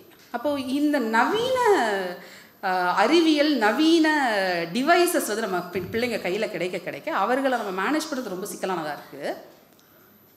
அப்போது இந்த வயசுக்கு அந்த பிள்ளைங்களுக்கு அது தேவையில்லை அப்படிங்கிறத நம்ம வந்து அட்வைஸ் பண்ணலாம். அதற்குரிய ஸ்டெப்ஸ் என்னென்ன செய்ய முடியும் நம்ம செய்யலாம். ஆனால் ஆஸ் பீப்புள் நம்மள எத்தனை பேர் காதலிக்க தயாராக இருக்கோம்? ஓ நோ, எவ்வளோ பெரிய கேட்ட வார்த்தை. நாங்கள் கல்யாணம் பண்ணிவிட்டு எங்கள் இணையரை லவ் பண்ணலான் இருக்கோம்.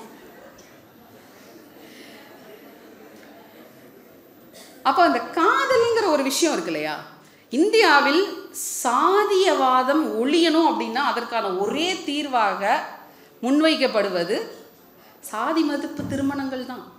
சாதி மறுப்பு திருமணங்கள் என்னைக்கு நடக்க தொடங்குதோ, பரவலாக என்னைக்கு போகுதோ, அன்னைக்கு தான் இங்கே சாதி ஆணவம் அப்படிங்கிற ஒரு விஷயம் குறையும். ஆனால் இப்போ நம்ம என்ன பார்க்குறோம், நம்மளுடைய தமிழ் சூழலில் காதலிச்சு போகிறவங்கள சாதி ஆணவ கொலைகள் பண்ணுறது அப்படிங்கிறது தான் இன்றைக்கி அதிகரிச்சிருக்கு. அதுவும் நகர்ப்புறங்களில் குறிப்பாக இப்போ சமீபத்தில் பார்த்தீங்கன்னா பள்ளிக்கரணையில் அந்த கேஸ் உண்மையிலே ரொம்ப பெத்தட்டிக் கேஸ். அப்போது கண்ணுக்கு தெரியாத யாரோ 4 பேர் நம்மளுடைய வாழ்க்கையை உட்காந்து நம்ம என்ன செய்யணும், யாரை கல்யாணம் பண்ணணும், எதை சாப்பிடணும், எங்கே படுக்கணும், எங்கே தூக்கணுங்கிறத அவன் டிசைட் பண்ணிகிட்டே இருக்கான். Are we still going to listen to those voices? அந்த குரல்கள் சொல்கிறதையே தான் நம்ம இன்னும் கேட்டுக்கிட்டே இருக்க போகிறோமா, அல்லது நமக்கான முடிவுகளை நம்ம எடுக்க போகிறோமா அப்படிங்கிறதும் இதில் இருக்குது. சோஷியல் லைஃப் அப்படிங்கிற ஒரு விஷயம். நான் வந்து திருச்சியில் ஒரு 20 ஆண்டு காலம் என்னுடைய வாழ்க்கையை திருச்சியில் தான் கழிச்சிருக்கேன். திருச்சியில் எனக்கு தெரிஞ்ச ஒரே சோஷியல் லைஃபு மலைக்கோட்டை கோயிலில் போய் சாமி கும்பிட்றது, இல்லாட்டி ஐயப்பன் கோயிலுக்கு போய் சாமி கும்பிட்றது, இல்லை சென்ட் ஜோசப் சர்ச்சில் போய் நிற்கிறது. அது சோஷியல் லைஃபா? இங்கேருந்து நான் சென்னை போன பிறகு என்னுடைய வாழ்க்கையில், நான் இங்கே இருக்கும்போது வந்து திருச்சியில் இதே தான், திருச்சி ரயில்வே ஜங்ஷனில் டிக்கெட் கவுண்டரில் உட்காந்து டிக்கெட் கொடுத்துக்கிட்டு இருந்த ரொம்ப சாதாரணமான ஒரு நபர் தான் நான். வெள்ளிக்கிழமை ஆச்சுன்னா லூஸ் ஹேர் விட்டு சரசரமாக மல்லிகைப்பூலாம் கொறுத்து தொங்க விட்டுட்டு விபூதி அடிச்சு பட்டை அடிச்சு ஆஃபீஸ் வந்து டிக்கெட் கொடுத்துக்கிட்டு இருந்த ஆள் தான் நான். 2016 என்னுடைய வேலையை ராஜினாமா செஞ்சுட்டு நான் சென்னைக்கு வந்து போனேன். 2016 தொடங்கி 2024 வரைக்கும் என்னுடைய வாழ்க்கையை நான் திரும்பி பார்த்தேன்னா, என்னுடைய வாழ்க்கையிலேயே ரொம்ப ரொம்ப ப்ரொடக்டிவான டைமாக என்னுடைய சோஷியல் லைஃப் அப்படிங்கிறது என்னை கம்ப்ளீட்டாக ட்ரான்ஸ்ஃபார்ம் பண்ணியிருக்கு. நான் இங்கிருந்து போன நபராக இப்போ நான் இல்லை. I'm a completely changed person. எனக்கு வந்து மதம் பற்றிய புரிதல் மாறி இருக்குது, சாதி பற்றிய புரிதல் மாறி இருக்குது, என்னை சுற்றி இருக்கக்கூடிய சமூகத்தை பற்றிய புரிதல் எனக்கு மேம்பட்டிருக்கு. நட்பு அப்படிங்கிறது எனக்கு இன்றைக்கி பாசிபிளாக இருக்குது. சில நூறு பெண்களை வழிநடத்தி செல்லக்கூடிய தலைமை பண்பு எனக்கு வந்திருக்கு. இது எல்லாத்துக்கும் காரணம் சென்னை போன்ற ஒரு நகரத்தில் எனக்கு கிடைச்ச ஒரு சோஷியல் லைஃப். இந்த சோஷியல் லைஃப் அப்படிங்கிறது மறுபடியும் வந்து பாருக்கு போகிறது குடிக்கிறது அந்த மாதிரி இல்லை. சோஷியல் லைஃப் நான் சொல்கிறது நீங்கள் விரும்பக்கூடிய நபர்களோடு நீங்கள் செலவழிக்கக்கூடிய நேரம். உடனே எங்கள் கணவரோடு நேரம் செலவு செய்வது தான் எனக்கு மிகவும் பிடிக்கும், அதை நான் செலவு செய்கிறேங்கிறது இல்லை. அப்பார்ட் ஃப்ரம் யுவர் ஃபேமிலி, உங்கள் குடும்பத்தை தாண்டி இன்னும் பிற நபர்கள், பக்கத்து வீட்டு அம்மாட்ட கூட நீங்கள் போய் வெட்டி கதை பேசுங்க, பிரச்சனையே இல்லை. It is a way in which you can relax. ஆனால் அது உங்களுடைய மேம்பாட்டுக்கு அது வேலை செய்யுமா அப்படின்னு பார்த்தா அது கட்டாயமாக கிடையாது. எத்தனை பேருக்கு இங்கே தனியாக எனக்கான மீ டைம் அப்படிங்கிறத நான் ஒதுக்க முடியுது? It's a very big luxury. எனக்கான நேரம், இந்த நேரத்தில் நான் படம் பார்க்கணுன்னா பார்ப்பேன், நான் வாசிக்கணும்னா வாசிப்பேன், நான் எக்ஸசைஸ் பண்ணணும்னா பண்ணுவேன், 4 பேர் போய் சந்திக்கணும்னா சந்திப்பேன். எத்தனை பெண்களுக்கு இது பாசிபிளாக இருக்கு? யாராவது ஒருத்தராவது கை தூக்குங்கப்பா. சரி, ஒரு 10 பேர் கை தூக்கியிருக்கீங்க, மகிழ்ச்சி. இந்த மீ டைம்ங்கிறது ஏன் ரொம்ப முக்கியமானது ஆகுது? நம்ம என்னதான் சமூகத்தில் ஒரு அம்மாவா, ஒரு தங்கையா, ஒரு இணையரா நம்மளுடைய கடமையை நம்ம செஞ்சுட்டு இருந்தாலும் அது எல்லாத்தையும் தாண்டி நான் அப்படிங்கிற ஒரு விஷயம் இருக்குல்ல, me is not a wife, me is not a mother. நித்தி மாதிரி தான் சொல்லணும். இந்த மீ, இந்த me talking to the me தான். நான் வேற. Mother is a role that I play, wife is a role that I play, teacher is a role that I play. இது எல்லாத்தையும் தாண்டி நான் எனக்குள்ளே ஒன்று உட்கார்ந்துருக்குல்ல, அதை நான் எப்படி சாட்டிஸ்ஃபை பண்ணுறேன்? ஹவ் ஆம் ஐ சாட்டிஸ்ஃபைங் தட் மீ? அப்போ எனக்கு ஒரு சோஷியல் லைஃப் வேணும். 4 பெண்களோடு ஒரு இடத்துக்கு பயணம் போகிறது. கடைசியாக 2 பெண்கள் சேர்ந்து எங்கே பயணம் போனீங்க? நானும் என்னுடைய இணை பிரியாத தோழி ஒருத்தரும் சேர்ந்து இந்த ஊருக்கு ஒரு பயணம் போனோம். தனியாக போனோம். யாரெல்லாம் போனீங்க? கன்னியாகுமரி போயிருக்கீங்க, சிறப்பு. கை தூக்குங்க பார்க்கலாம். ஒரு 10 பேர் இருக்கீங்களா? 10 பேர் கூட இல்லையா? திருநா என்னப்பா அது? சரி, நன்றி. நாங்கள் வந்து என்ன பண்ணோன்னா 2018-19 கோவிட் தொடங்குறதுக்கு முன்னாடி நானும் என்னுடைய தோழி ஒரு பெண், அந்த பெண்ணுக்கு வந்து 24 வயசு, எனக்கு வந்து அப்போமே 40. நாங்கள் 2 பேரும் சேர்ந்து பூட்டானுக்கு ஒரு ட்ரிப் போயிட்டு வந்தோம். 2 பெண்கள், எதுவுமே தெரியாது, புதுசான ஒரு நாடு. நாங்களே ஃப்ளைட் டிக்கெட் போட்டோம், நாங்களே எல்லாம் தேடினோம், எல்லாமே கண்டுபிடிச்சோம், நாங்களே போனோம், நாங்களே வந்தோம். அதை வச்சு தான் மகிழ்ச்சியின் தேசம்ன்ற ஒரு நூலை எழுதினேன். அந்த பயணம் எனக்கு பிடிச்சதோ பிடிக்கலையோ எனக்கு அவ்வளோ பெரிய மாற்றத்தை கொண்டு வந்துச்சு. சக மனிதர்களோடு எப்படி பழகுவது, அவங்க வாழ்க்கையை எப்படி புரிஞ்சுக்கிறது அப்படிங்கிற விஷயங்களை என்னால் வந்து உள்வாங்கிக்க முடிஞ்சது. பயணம் போகிறது அப்படிங்கிறது உங்களுடைய ஆழ்மனதை தட்டி எழுப்பக்கூடிய ஒரு மிகப்பெரிய சேஞ்ச். அதுக்கு ஏன் நம்ம தயாராகலை? நமக்கு தெரிஞ்ச பயணம் என்னவா இருக்குது? திருப்பதி போய் யாருக்கு மொட்டை போடணும்? மொட்டை போட வேண்டியவங்களுக்கு மொட்டை போட்டுறது, அப்புறம் வேளாங்கண்ணி, அப்புறம் சமயபுரம், வேற அதிகபட்சம் ஊட்டி கொடைக்கானல். நம்ம அந்த ஒரு சேஃப் ஜோன்னு நம்ம நினைக்கிறோம்ல, அதுக்குள்ளேயே தான் சுற்றிக்கிட்டு இருக்கோம். ஊட்டி கொடைக்கானலை தாண்டி வேறு ஊர்களுக்கு போனவங்க, தமிழ்நாட்டை தவிர மற்ற மாநிலங்களுக்கு போனவங்க கை தூக்குங்கப்பா. ஓகே, ஓரளவுக்கு ஒரு சைஸபிள் நம்பர். இந்தியாவை தாண்டி பிற நாடுகளுக்கு போனவங்க ரொம்ப குறைவான எண்ணிக்கை இல்லையா? ஒவ்வொரு நாட்டுக்கும் ஒரு தனிப்பட்ட பண்பாடு இருக்குது. ஒவ்வொரு நாட்டிலையும் நம்ம பார்க்கக்கூடிய விஷயங்கள் முழுக்க முழுக்க வேறையாக இருக்குது. ஒவ்வொரு பயணமும் உங்களை புரட்டி போடக்கூடிய அனுபவங்களை உங்களுக்கு தருது. 1000 நூல்களை நீங்கள் படிக்கிறத விட ஒரு பயணம் போகிறது அப்படிங்கிறது உங்கள் வாழ்க்கையை மாற்ற வல்லது. அப்போது பயணம் போகுதுங்கிறது ரொம்ப முக்கியமானதாக இருக்குது. நீங்கள் கேட்பீங்க, ஏமா ஃபாரின்லாம் டூர் போகிறது ரொம்ப ஈஸியாமா, அதுக்கெல்லாம் காசு ஆட்டமாக இருக்குது அப்படின்னு. ரொம்ப ரொம்ப ஈஸி. எனக்கு தெரிஞ்சு நிறைய பெண்கள் குழுக்கள் இன்றைக்கி வந்து வெளிநாட்டுக்கான பயணங்களை அவங்களே சேர்ந்து மேனேஜ் பண்ணி க்ரௌட் ஃபண்டிங் பண்ணி போயிட்டு வந்துட்டுருக்காங்க. என்ன 4 பேர் ஒன்றா சேரணும், அவ்வளோதான். இந்த 4 பெண்கள் ஒன்றா சேர்றது அப்படிங்கிறது இருக்கு இல்லையா, பெண்களுக்கு ஏன் சோஷியல் லைஃப் இல்லாமல் போச்சு அப்படிங்கிறது இருக்குல்ல, அதுக்கு ரொம்ப முக்கிய காரணம் என்னன்னா, சமூகமும் வீடும் என்ன சொல்லி கொடுத்துருக்கு, அவளை பார்த்த உடனே சந்தேகப்படு, ஒன்றை விட நல்லா ட்ரெஸ் பண்ணியிருக்கா, ஒன்றை விட ஜாஸ்தி கையில் பணம் வச்சுருக்கா, ஒன்றை விட பெரிய செயின் போட்டிருக்கா, இப்படியே வந்து சின்ன வயசுலேருந்து நம்ம பார்த்து பார்த்து வரோம். அப்போ நம்ம வந்து அடிப்படையில் ஒருத்தரோட நம்மளை கம்பேர் பண்ணிக்கிறதுக்கான விஷயங்களாக நம்ம நகையையும் சேலையையும் பார்த்து பழகிட்டோம். அதை தாண்டி அவள் 4 நாட்டுக்கு போயிருக்கா, நான் 10 நாட்டுக்கு போகிறேன் அப்படின்னு சொல்லக்கூடிய இடம் இருக்கு இல்லையா, அவள் 10 புக்கு படிச்சிருக்கா, நான் 100 புக்கு படிச்சிருக்கேன் அப்படின்னு சொல்லக்கூடிய இடம் இருக்கு இல்லையா, அந்த இடத்துக்கு நம்ம நகர்ந்து வரணும். இன்னமும் நம்ம மனசில் பணம் அப்படிங்கிற ஒரு விஷயம் இருக்குல்ல, அது வந்து இங்கேயே தான் உட்காந்துருக்கு.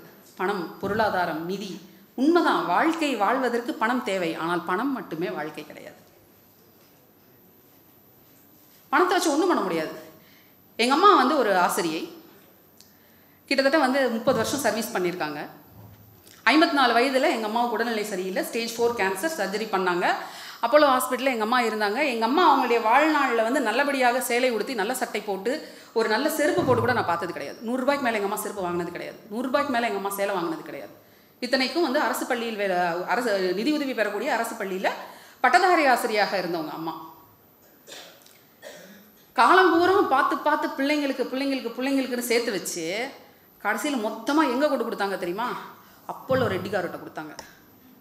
லட்சமாக கொட்டி எங்கள் அம்மாவுடைய உயிரை எப்படியாவது காப்பாற்றிடலான்னு சொல்லி அவங்க சம்பாதிச்ச காசையே தான் அப்படியே தனியாக செலவு பண்ணி பார்த்தோம். ஆனால் அதனால் ஒரு பயனும் இல்லை. தீவிர மத நம்பிக்கைவாதியாக இருந்தேன்னா எங்கள் அம்மா என்னைக்கு செத்து போனாங்களோ அன்னைக்கு எல்லாத்தையும் தூக்கி போட்டு வெளியே வந்தேன். தீவிரமாக பொருள் ஈட்ட வேண்டும் அப்படிங்கிற ஆசை இருந்த எனக்கு எங்கள் அம்மா இறந்த பிறகு பொருள் என்னடா, காசு என்னடா, பணம் என்னடா, அது இருந்தும் ஒரு பிரயோஜனமும் இல்லை அப்படிங்கிற ஒரு முடிவுக்கு வந்தேன். இன்றைக்கும் பெருசாக நகை போடுறது கிடையாது, பெருசாக ஆடை அடிகளில் ஆசைகள் கிடையாது. அப்போ நம்மளை எதெல்லாம் அடிமைப்படுத்தி வச்சிருக்கு அப்படின்னு நம்ம பார்க்க வேண்டியிருக்கு.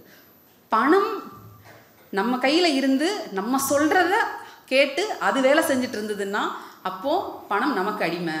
பணம் நம்ம தலையில் ஏறி உட்காந்து பணம் என்ன சொல்லுதோ அதை நம்ம செய்ய ஆரம்பிச்சோம்னா அப்போது நம்ம பணத்துக்கு அடிமை.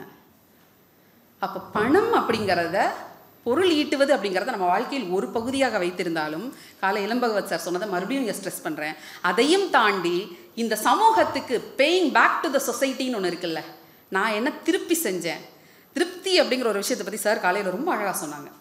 எப்போ எனக்கு மனசில் ஒரு திருப்தி கிடைக்கும், ஒரு நிறைவு இருக்கும் அப்படிங்கிறது இருக்குல்ல, அந்த நிறைவு எல்லா நேரத்துலையும் நமக்கு வந்துடாது. இந்த சமூகத்திற்கு ஏதோ ஒன்று செய்யும்போது அந்த நிறைவு வருது அப்படிங்கிறத நான் உணர்ந்திருக்கிறேன். செல்ஃப் எஸ்டீம், இதான் அந்த செல்ஃப் எஸ்டீம் நீட்ஸுங்கிறது அந்த மாஸ்லோவுடைய பிரமிடில் 4வது அடுக்கில் இருக்குது. எனக்கு வீடு வாசல் வந்துருச்சு, physiological needs satisfied, social needs satisfied, அதுக்கப்புறம் நான் இங்கே தான் வரேன் செல்ஃப் எஸ்டீம் நீட்ஸு. பெண்கள் வந்து எப்படின்னா ஒருத்தரை பார்த்து ஒருத்தர் வைக்கக்கூடிய விமர்சனங்களில் டக்கு நம்ம சொல்கிறது என்ன தெரியுமா, அவனை இவ்வளோ மேக்கப் போட்டு வர்றா, அவனை இவ்வளோ லிப்ஸ்டிக் போட்டு வரா. ரொம்ப எளிமையாக நமக்கு யாருனே தெரியாத பெண்களை கூட நம்ம விமர்சனம் செஞ்சுட்டு போயிட்டே இருப்போம். மேக்கப் அப்படிங்கிறதும் ஆடையை அவரவர் விருப்பத்திற்கு அணிந்து கொள்வது அப்படிங்கிறதும் அவங்களுடைய உரிமை, அதில் நம்ம எதுவுமே தலையிடுறதுக்கும் இல்லை, சொல்கிறதுக்கும் இல்லை. ஆனால் அதே சமயத்தில் எளிமையாக உடுத்துபவர்களை பார்த்து எள்ளி நகையாடுவதுன்றது இருக்குல்ல, அது இந்த சமூகத்தில், குறிப்பாக தமிழ் சமூகத்தில் மிக மிக கேவலமான ஒரு போக்காக நம் பெண்களிடையே அடிப்படையில் அது தங்கிருச்சு. நம்ம அடிப்படையிலேயே உடைக்கும் நகைக்கும் பெருமளவில் பணத்தை செலவிடக்கூடிய அல்லது அதன் மேல் காதல் கொள்ளக்கூடியவர்களாகத்தான் நம்ம இருக்கிறோம். இன்றைக்கும் நீங்கள் வந்து தமிழ்நாட்டுடைய தென் மாவட்டங்களுக்கு நீங்கள் போனீங்கன்னா அங்கே இருக்கக்கூடிய அரசு பள்ளிகளுடைய ஆசிரியைகளை கவனிங்க. எவ்வளோ பெரிய பாம்பு தாம்பு வடத்தை கழுத்தில் போட்டிருப்பாங்க, பார்த்துருக்கீங்களா? அப்படி பிடிச்சி இழுத்தீங்கன்னா தேர் மாதிரி வரும், அவ்வளோ பெரிய வடம். ஏன், எதுக்கு? அப்போது நம்ம என்ன நினைக்கிறோம், இணையருடைய ஆயுசு அதில் இல்லை, நம்மளுடைய ஈகோ அதில் இருக்குது, நம்மளுடைய தற்பெருமை அதில் இருக்குது.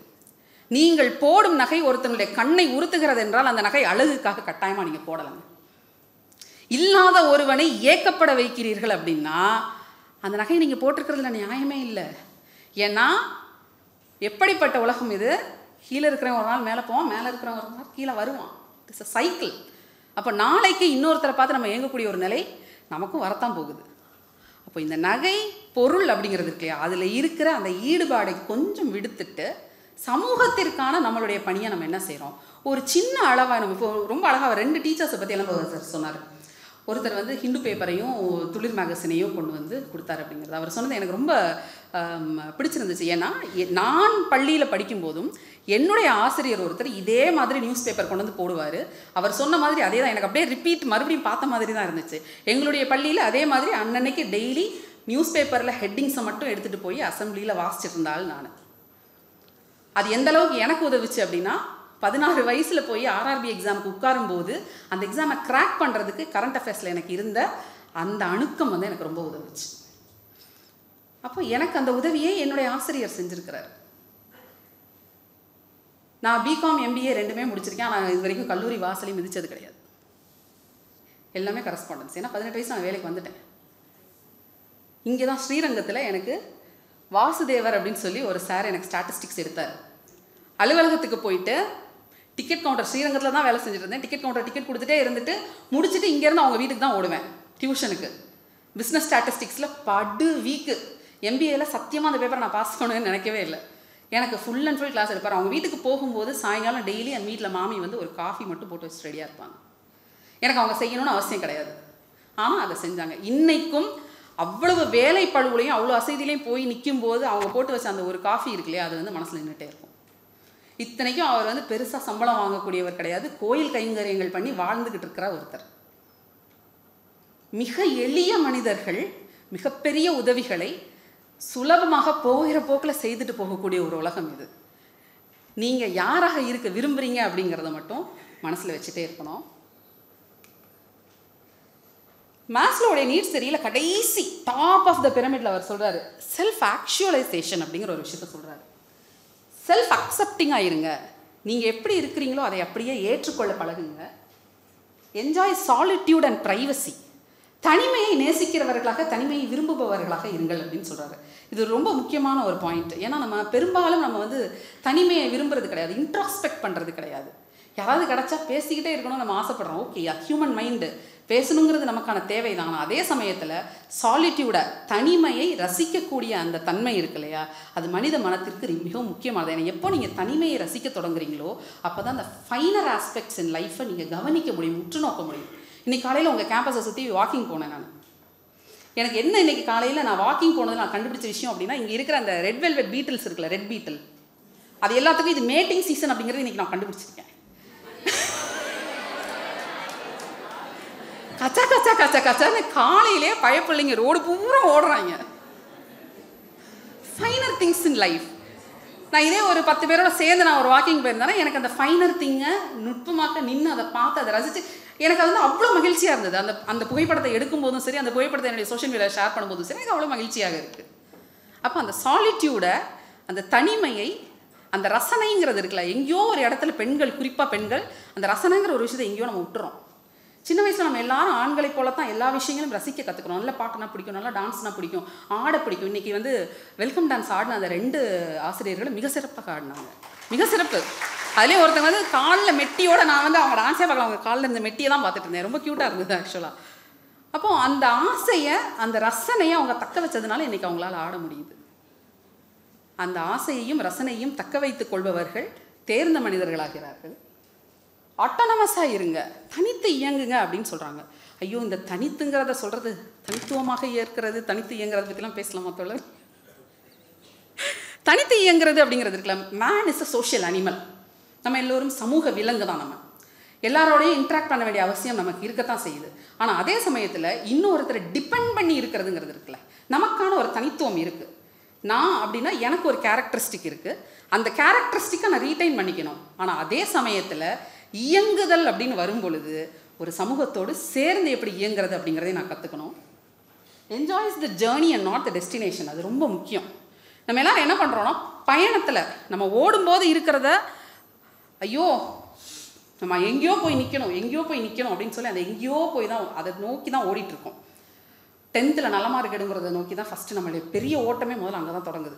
அப்புறம் 12th நல்ல மார்க் எடுக்கணும், அப்புறம் நல்ல காலேஜில் டிகிரி கிடைக்கணும், டிகிரி முடித்த பிறகு ஹையர் டிகிரி பண்ணணும், டிகிரி முடித்த பிறகு வேலை கிடைக்கணும், வேலை கிடச்ச பிறகு நல்ல பொண்ணு கிடைக்கணும் அல்லது நல்ல மாப்பிள்ளை கிடைக்கணும், கல்யாணம் பண்ணணும், அதுக்கப்புறம் ஐயோ பிள்ளை வேணும், அதுக்கப்புறம் ஐயோ அந்த பிள்ளைக்கு நல்ல ஸ்கூலில் அட்மிஷன் கிடைக்கணும், ஐயோ அந்த பிள்ளைக்கு அடுத்து நல்ல காலேஜில் அட்மிஷன் கிடைக்கணும். தேவைகள் வந்துக்கிட்டே இருக்குது. டெஸ்டினேஷன் நமக்கு ஒரு ரயில் மாதிரி, நம்மளுடைய பயணம், நம்மளுடைய வாழ்க்கை ஒரு ரயில் பயணம் போகிற மாதிரி நமக்கு அங்கங்கே டெஸ்டினேஷன் இருந்துகிட்டே தான் இருக்குது. ஏதோ ஒன்று நோக்கி ஓடிக்கிட்டே தான் இருக்கும். ஆனால் ஐயோ அடுத்து நம்ம எப்போ இறங்கணும் வாட்சை பார்த்துட்டு இருக்காம, மொபைலை பார்த்துட்டு இருக்காம, என்ஜாய் த ஜேர்னி. பயணத்தை ரசிக்க கற்றுக்கொள்ளுங்கள். ஏன்னா வாழ்க்கை நமக்கு ஒரு வாட்டி தான், இன்னொரு வாட்டி இது கிடைக்க போகிறதில்ல. This day is not going to come again. திருப்பி இன்னொரு நாள் இளம்பகவத் சார் உங்ககிட்ட பேச போகிறதில்ல, நானும் உங்ககிட்ட பேச போகிறதில்ல. ஆனால் இந்த கிடைச்சிருக்கிற இந்த மொமெண்ட்டை லிவ் அட் த மொமெண்ட். நம்ம என்ன நினைக்கிறோம், எதிர்காலத்தை நினச்சி நம்ம ரொம்ப பயப்படுறோம். ஏன்னா நமக்கு முந்தைய தலைமுறை, அதற்கு முந்தைய தலைமுறை எல்லாமே பஞ்சத்தை பார்த்து வளர்ந்தவர்கள். அவங்கள நான் குறையா சொல்லலை, அவங்க வாழ்ந்த சூழல் அப்படி. 5 பைசானா கூட அதை பார்த்து செலவு பண்ணக்கூடிய இடத்துல அவங்க இருந்தாங்க. நம்ம அப்படி கிடையாது. நம்ம அதன் பிறகு மேம்பட்டு மேலே வந்திருக்கோம். பணத்தை தாண்டி பல விஷயங்கள் நம்ம யோசிக்கிறோம். ஒரு இடத்துக்கு போய் சேரணும், அந்த காலத்தில் ஒரு இடத்துக்கு போய் சேரணும்னா எவ்வளோ காசு செலவானாலும் பரவாயில்ல அப்படின்லாம் யோசிக்க மாட்டாங்க. எப்போ கடைசி அந்த பஸ் வருதோ, பஸ் வர வரைக்கும் காத்திருந்து போவாங்க. இன்றைக்கி அப்படியா நம்ம நினச்ச உடனே ஒரு ஓலாவை புக் பண்ணுறோம், ஊபரை புக் பண்ணுறோம், நினச்ச இடத்துக்கு போகிறோம். இது பண்ணும்போது பணத்தை பெருசாக பார்க்குறதுனா நம்ம எதை பெருசாக மதிக்கிறோம், நேரத்தை பெரிதாக மதிக்கிறோம். பணத்தை மதித்த ஒரு தலைமுறை போய் நேரத்தை மதிக்கக்கூடிய ஒரு தலைமுறை இப்போ நம்ம உருவாகி இருக்கோம். அப்போ இந்த பயணத்தை எப்படி நமக்குள்ள ஒரு பயணமாக, எளிமையான ஒரு பயணமாக நம்ம மாற்றிக்கிறது, ஹவு டு ட்ராவல் ஹாப்பிலி அப்படிங்கிறதையும் நம்ம இதில் பார்க்க வேண்டியிருக்கு. ரெஸ்பான்சிபிளாக இருங்க அப்படிங்கிறதையும் சொல்லுது. ஒரு செல்ஃப் ஆக்சுவலைசேஷன் அப்படிங்கிற ஒரு இடம் வந்துருச்சுன்னா, நான் பொறுப்பான நபராக நான் இருக்கணும். பொறுப்பற்ற தன்மை அப்படிங்கிறது இருக்கு இல்லையா, உங்களுக்காக நீங்கள் வாழுங்க அப்படின்னு சொல்லும்போது நான் எப்படி வேணால் வாழ்வேன் போடா அப்படிங்கிறது கிடையாது. பொறுப்பாக அந்த கடமைகளை நம்ம செய்து கொண்டே நம்மளுடைய வாழ்க்கையை எப்படி பொறுப்பாக வாழ்கிறதுங்கிறதையும் பார்க்கணும். ஓப்பன் அண்ட் ஸ்பான்டேனியஸ், எப்பயுமே ஓப்பன் டு சேஞ்ச் ஆகிருக்கணும். ஒரு க்ளோஸ்டு மைண்டுக்குள்ளே நீங்கள் எவ்வளோ உரையாடலை போய் நிகழ்த்தினாலும் உள்ளே எதுவுமே ஏறாது. அப்போ ஒரு ஓப்பன் மைண்டோட ஏதோ ஒன்று சொல்கிறாங்களா கேட்போம், ஏதோ ஒன்று வாசிக்கிறோமோ அது நமக்கு ஏதோ ஒன்று புதுசாக சொல்லித்தரப்போகுது, கற்றுத்தரப்போகுது அப்படிங்கிற அந்த ஓப்பன் மைண்டை நம்ம எப்பயுமே வச்சுக்கணும்னு நினைக்கிறேன். So again the last line தான், சென்ஸ் ஆஃப் பர்பஸ் கண்டிப்பாக வேணும். எங்கே போகிறோம் அப்படிங்கிறது நாங்கள் அந்த தெளிவு நமக்கு கட்டாயமாக வேணும். அவர் சொன்ன மாதிரி 70 வயசில் திரும்பி பார்த்தா என்ன இருக்குது அப்படிங்கிறத யோசித்து பார்க்கணும். எங்கள் அம்மா நான் ஏற்கனவே சொன்ன மாதிரி ஒரு ஆசிரியை தான் இல்லையா. எங்கள் அம்மாவோட நான் சின்ன வயசுலலாம் நடந்து சாலையில் போகிறதுக்கே எனக்கு ரொம்ப கடுப்பாக இருக்கும். ஏன்னா ஒரு 5 தப்படி நடந்தோடனே யாராவது ஒருத்தர் டீச்சர் கொஞ்சம் நில்லுங்க, என் பையன் எப்படி படிக்கிறான், என் பொண்ணு எப்படி படிக்கிறா அப்படின்னு கேட்பாங்க. அப்புறம் டீச்சர் மார்க் வந்துருச்சா, டீச்சர் என் பொண்ணு என்ன மார்க் வாங்கியிருக்கா. ஒரு 10 தப்படிக்கு சின்ன ஊர், சின்ன கிராமம், அங்கே இருந்த ஒரே ஒரு பெண்கள் பள்ளி. அப்போ ஒவ்வொருத்தராக கேள்வி கேட்டுகிட்டே இருப்பாங்க. எங்கள் அம்மா கூட எனக்கு போகவே பிடிக்காது. ஏமா உன் கூட வந்தால் எனக்கு பெரிய தொல்லையாக இருக்குமா, பேசிக்கிட்டே நிற்கிற நீ, ஒரு இடத்துக்கு சீக்கிரம் நடந்து போக முடியல, நீ பின்னாடி வா நான் தனியாக போகிறேன், முன்னாடி நடந்து போயிடுவேன். அண்ட் எங்கள் அம்மா பார்த்த வேலையில் என்னத்த ஒரு கவர்மெண்ட் ஸ்கூலில் ஒரு டீச்சர், அவ்வளோதான் என்னுடைய அண்டர்ஸ்டாண்டிங்காக இருந்துச்சு. எப்போ ஒரு ஆசிரியருடைய பணி ரொம்ப முக்கியமான பணி அப்படின்னு நான் உணர்ந்தேன் அப்படின்னா, எங்கள் அம்மா இறந்த பிறகு அவங்களுடைய பாடியை நாங்கள் சென்னை டைடன் அப்பலோ சென்னையில் அங்கேருந்து ஊருக்கு எங்கள் அம்மாவுடைய உடம்பை கொண்டு வந்தோம். அப்போ அது பின்னாடி வந்த காரில் நான் வரேன். நான் இறங்கி நின்று பார்க்கும்போது எங்கள் தெருவில் நாங்கள் குடியிருந்த அந்த ஸ்ட்ரீட்டில் எள்ளு விழுறதுக்கு கூட இடம் கிடையாது. எனக்கு யாருனே தெரியாத நபர்கள் எல்லாம் உங்கள் அம்மாவால் தான் நான் இன்றைக்கி படித்தேன், உங்கள் அம்மாவால் தான் நான் இன்றைக்கி இந்த நிலமையில் வரேன்னு யாருனே தெரியாது. அவ்வளவு நபர்களும் எங்கள் அம்மாவை பற்றி பேசும்போது தான் எங்கள் அம்மா வீடு அப்படிங்கிற ஒரு இது தாண்டி, பிள்ளைகளை வளர்க்கணும் அப்படிங்கிற விஷயம் தாண்டி, என்னை தாண்டி எங்கள் ஊரை சேர்ந்த நூற்றுக்கணக்கான பிள்ளைகளுக்கு எங்கள் அம்மா டீச்சராக இல்லாமல் அம்மாவாக இருந்திருக்காங்கன்றதை நான் இப்போ ரியலைஸ் பண்ணேன். It's not just a teacher. அப்போ அந்த சென்ஸ் ஆஃப் பர்பஸ் அப்படிங்கிறது இருக்குல்ல, 70 வயசுக்கு அப்புறம் நான் என்னவா இருக்கணும் அப்படிங்கிறத இளம்பகவத் சார் சொன்ன மாதிரி திடீர்னு ஒரு நாள் ரயில்வே டிக்கெட் கவுண்டரில் டிக்கெட் அடித்து கொண்டிருந்த பொழுது வந்த ஞானோதயத்தில், என்னடா இது வாழ்க்கை, நம்ம வாழ்க்கை இப்படியே டிக்கெட் கிழிக்கிறதுலேயே சரியாக போயிடுமா, இப்படியே நம்ம வாழ்க்கை போயிடுமா அப்படின்னு நினச்சி யோசித்து, வேணாம் நம்ம வேறு ஏதாவது செய்யலாம் வாழ்க்கையில், என்ன வேணால் பண்ணலாம்டா, ஆனால் டிக்கெட் மட்டும் கொடுக்க முடியாதுடா அப்படின்னு சொல்லி வெளியே வந்தேன். அரசு வேலையை விட்டுட்டு தான் வெளியில் வந்தேன். அப்போ அப்படி வெளியே வந்த பிறகு இன்றைக்கி கிட்டத்தட்ட ஒரு 7-8 ஆண்டுகள் ஆயிடுச்சு. இந்த 8 ஆண்டு காலம் அப்படி நான் திரும்பி பார்த்தேன் அப்படின்னா இன்னமும் இந்த சமூகத்துக்கு நான் செய்கிறதுக்கு நிறையா இருக்குதுன்னு யோசிக்கிறேன். I need to pay back to the society. Her ஸ்டோரிஸ்னு ஒரு பதிப்பகம் நடத்துகிறோம். அந்த பதிப்பகத்தில் இன்னும் அதிக பெண்களை எழுத வைக்கணும். பெண்களுடைய குரல் கேட்கறதுக்கான ஒரு வெளியை ஏற்படுத்தி கொடுக்கணும். அந்த வெளி சுதந்திரமான ஒரு வெளியாக இருக்கணும் அப்படிங்கிறத நான் யோசிக்கிறேன். இந்த சமூகத்திற்கு, ஏன்னா 36 வயசு வரைக்கும் இந்த சமூகத்திலிருந்து நான் பெற்றுக்கொண்டே இருந்தேன். என்னை படிக்க வச்சது, எனக்கு சோறு போட்டுச்சு. குடும்பம்னு இல்லை, இந்த சமூகமும் சேர்த்து தான் சொல்கிறேன். குடும்பங்கிறது இந்த சமூகத்தின் ஒரு அங்கம் தான். எனக்கு கல்வியை கொடுத்துருக்கு, எனக்கு அறிவை கொடுத்துருக்கு. இது எல்லாத்தையும் வச்சுக்கிட்டு அதை எனக்கு நானே வச்சுக்கிட்டு பூட்டிக்கிட்டு வேறு யாருக்கும் எந்த பயனும் தராமல் போனால் அதனால் ஒரு புண்ணியமும் கிடையாது. 36 வயசுக்கு பிறகு தான் என்னுடைய வாழ்க்கையை நான் வாழ தொடங்கி இருக்கிறேன். ஏன்னா இப்போ தான் நான் ரியலைஸ் பண்ணுறேன், my life is not just my life alone. நான் வந்து இந்த சமூகத்திற்கு ஏதோ செய்ய வேண்டியிருக்கு. அப்போ இந்த சமூகத்திற்கு நான் செய்யக்கூடிய பணி, என்னோடு வாழக்கூடிய சக பெண்களுக்கு என்னுடைய பணி என்னவாக இருக்குது அப்படிங்கிறத திருப்பி திருப்பி நான் யோசிச்சுக்கிட்டே தான் இருக்கேன். Just keep thinking. இப்போ இதே மாதிரி நீங்களும் உங்களுக்குள்ள, நான் வந்து இத்தனை வயசு வரைக்கும் நான் எனக்காக நான் வாழ்ந்துட்டேன், இனிமேல் இந்த சமூகத்திற்காக நான் என்ன செய்ய போகிறேன். You're all good teachers, you'll definitely make good mentors. அதில் எந்த விதத்துலையும் ஐயம் கிடையாது. ஆனால் அந்த மென்டாரிங் பண்ணுறது அப்படிங்கிறத தன்னிச்சையாக, தன்னியல்பாக, பிரியத்தோடு, அன்போடு செய்யணும் அப்படிங்கிறது மட்டும் என்னுடைய ஒரே வேண்டுகோளாக உங்ககிட்ட நான் வந்து முன் வச்சுக்கிறேன். வாய்ப்புக்கு மிக்க நன்றி.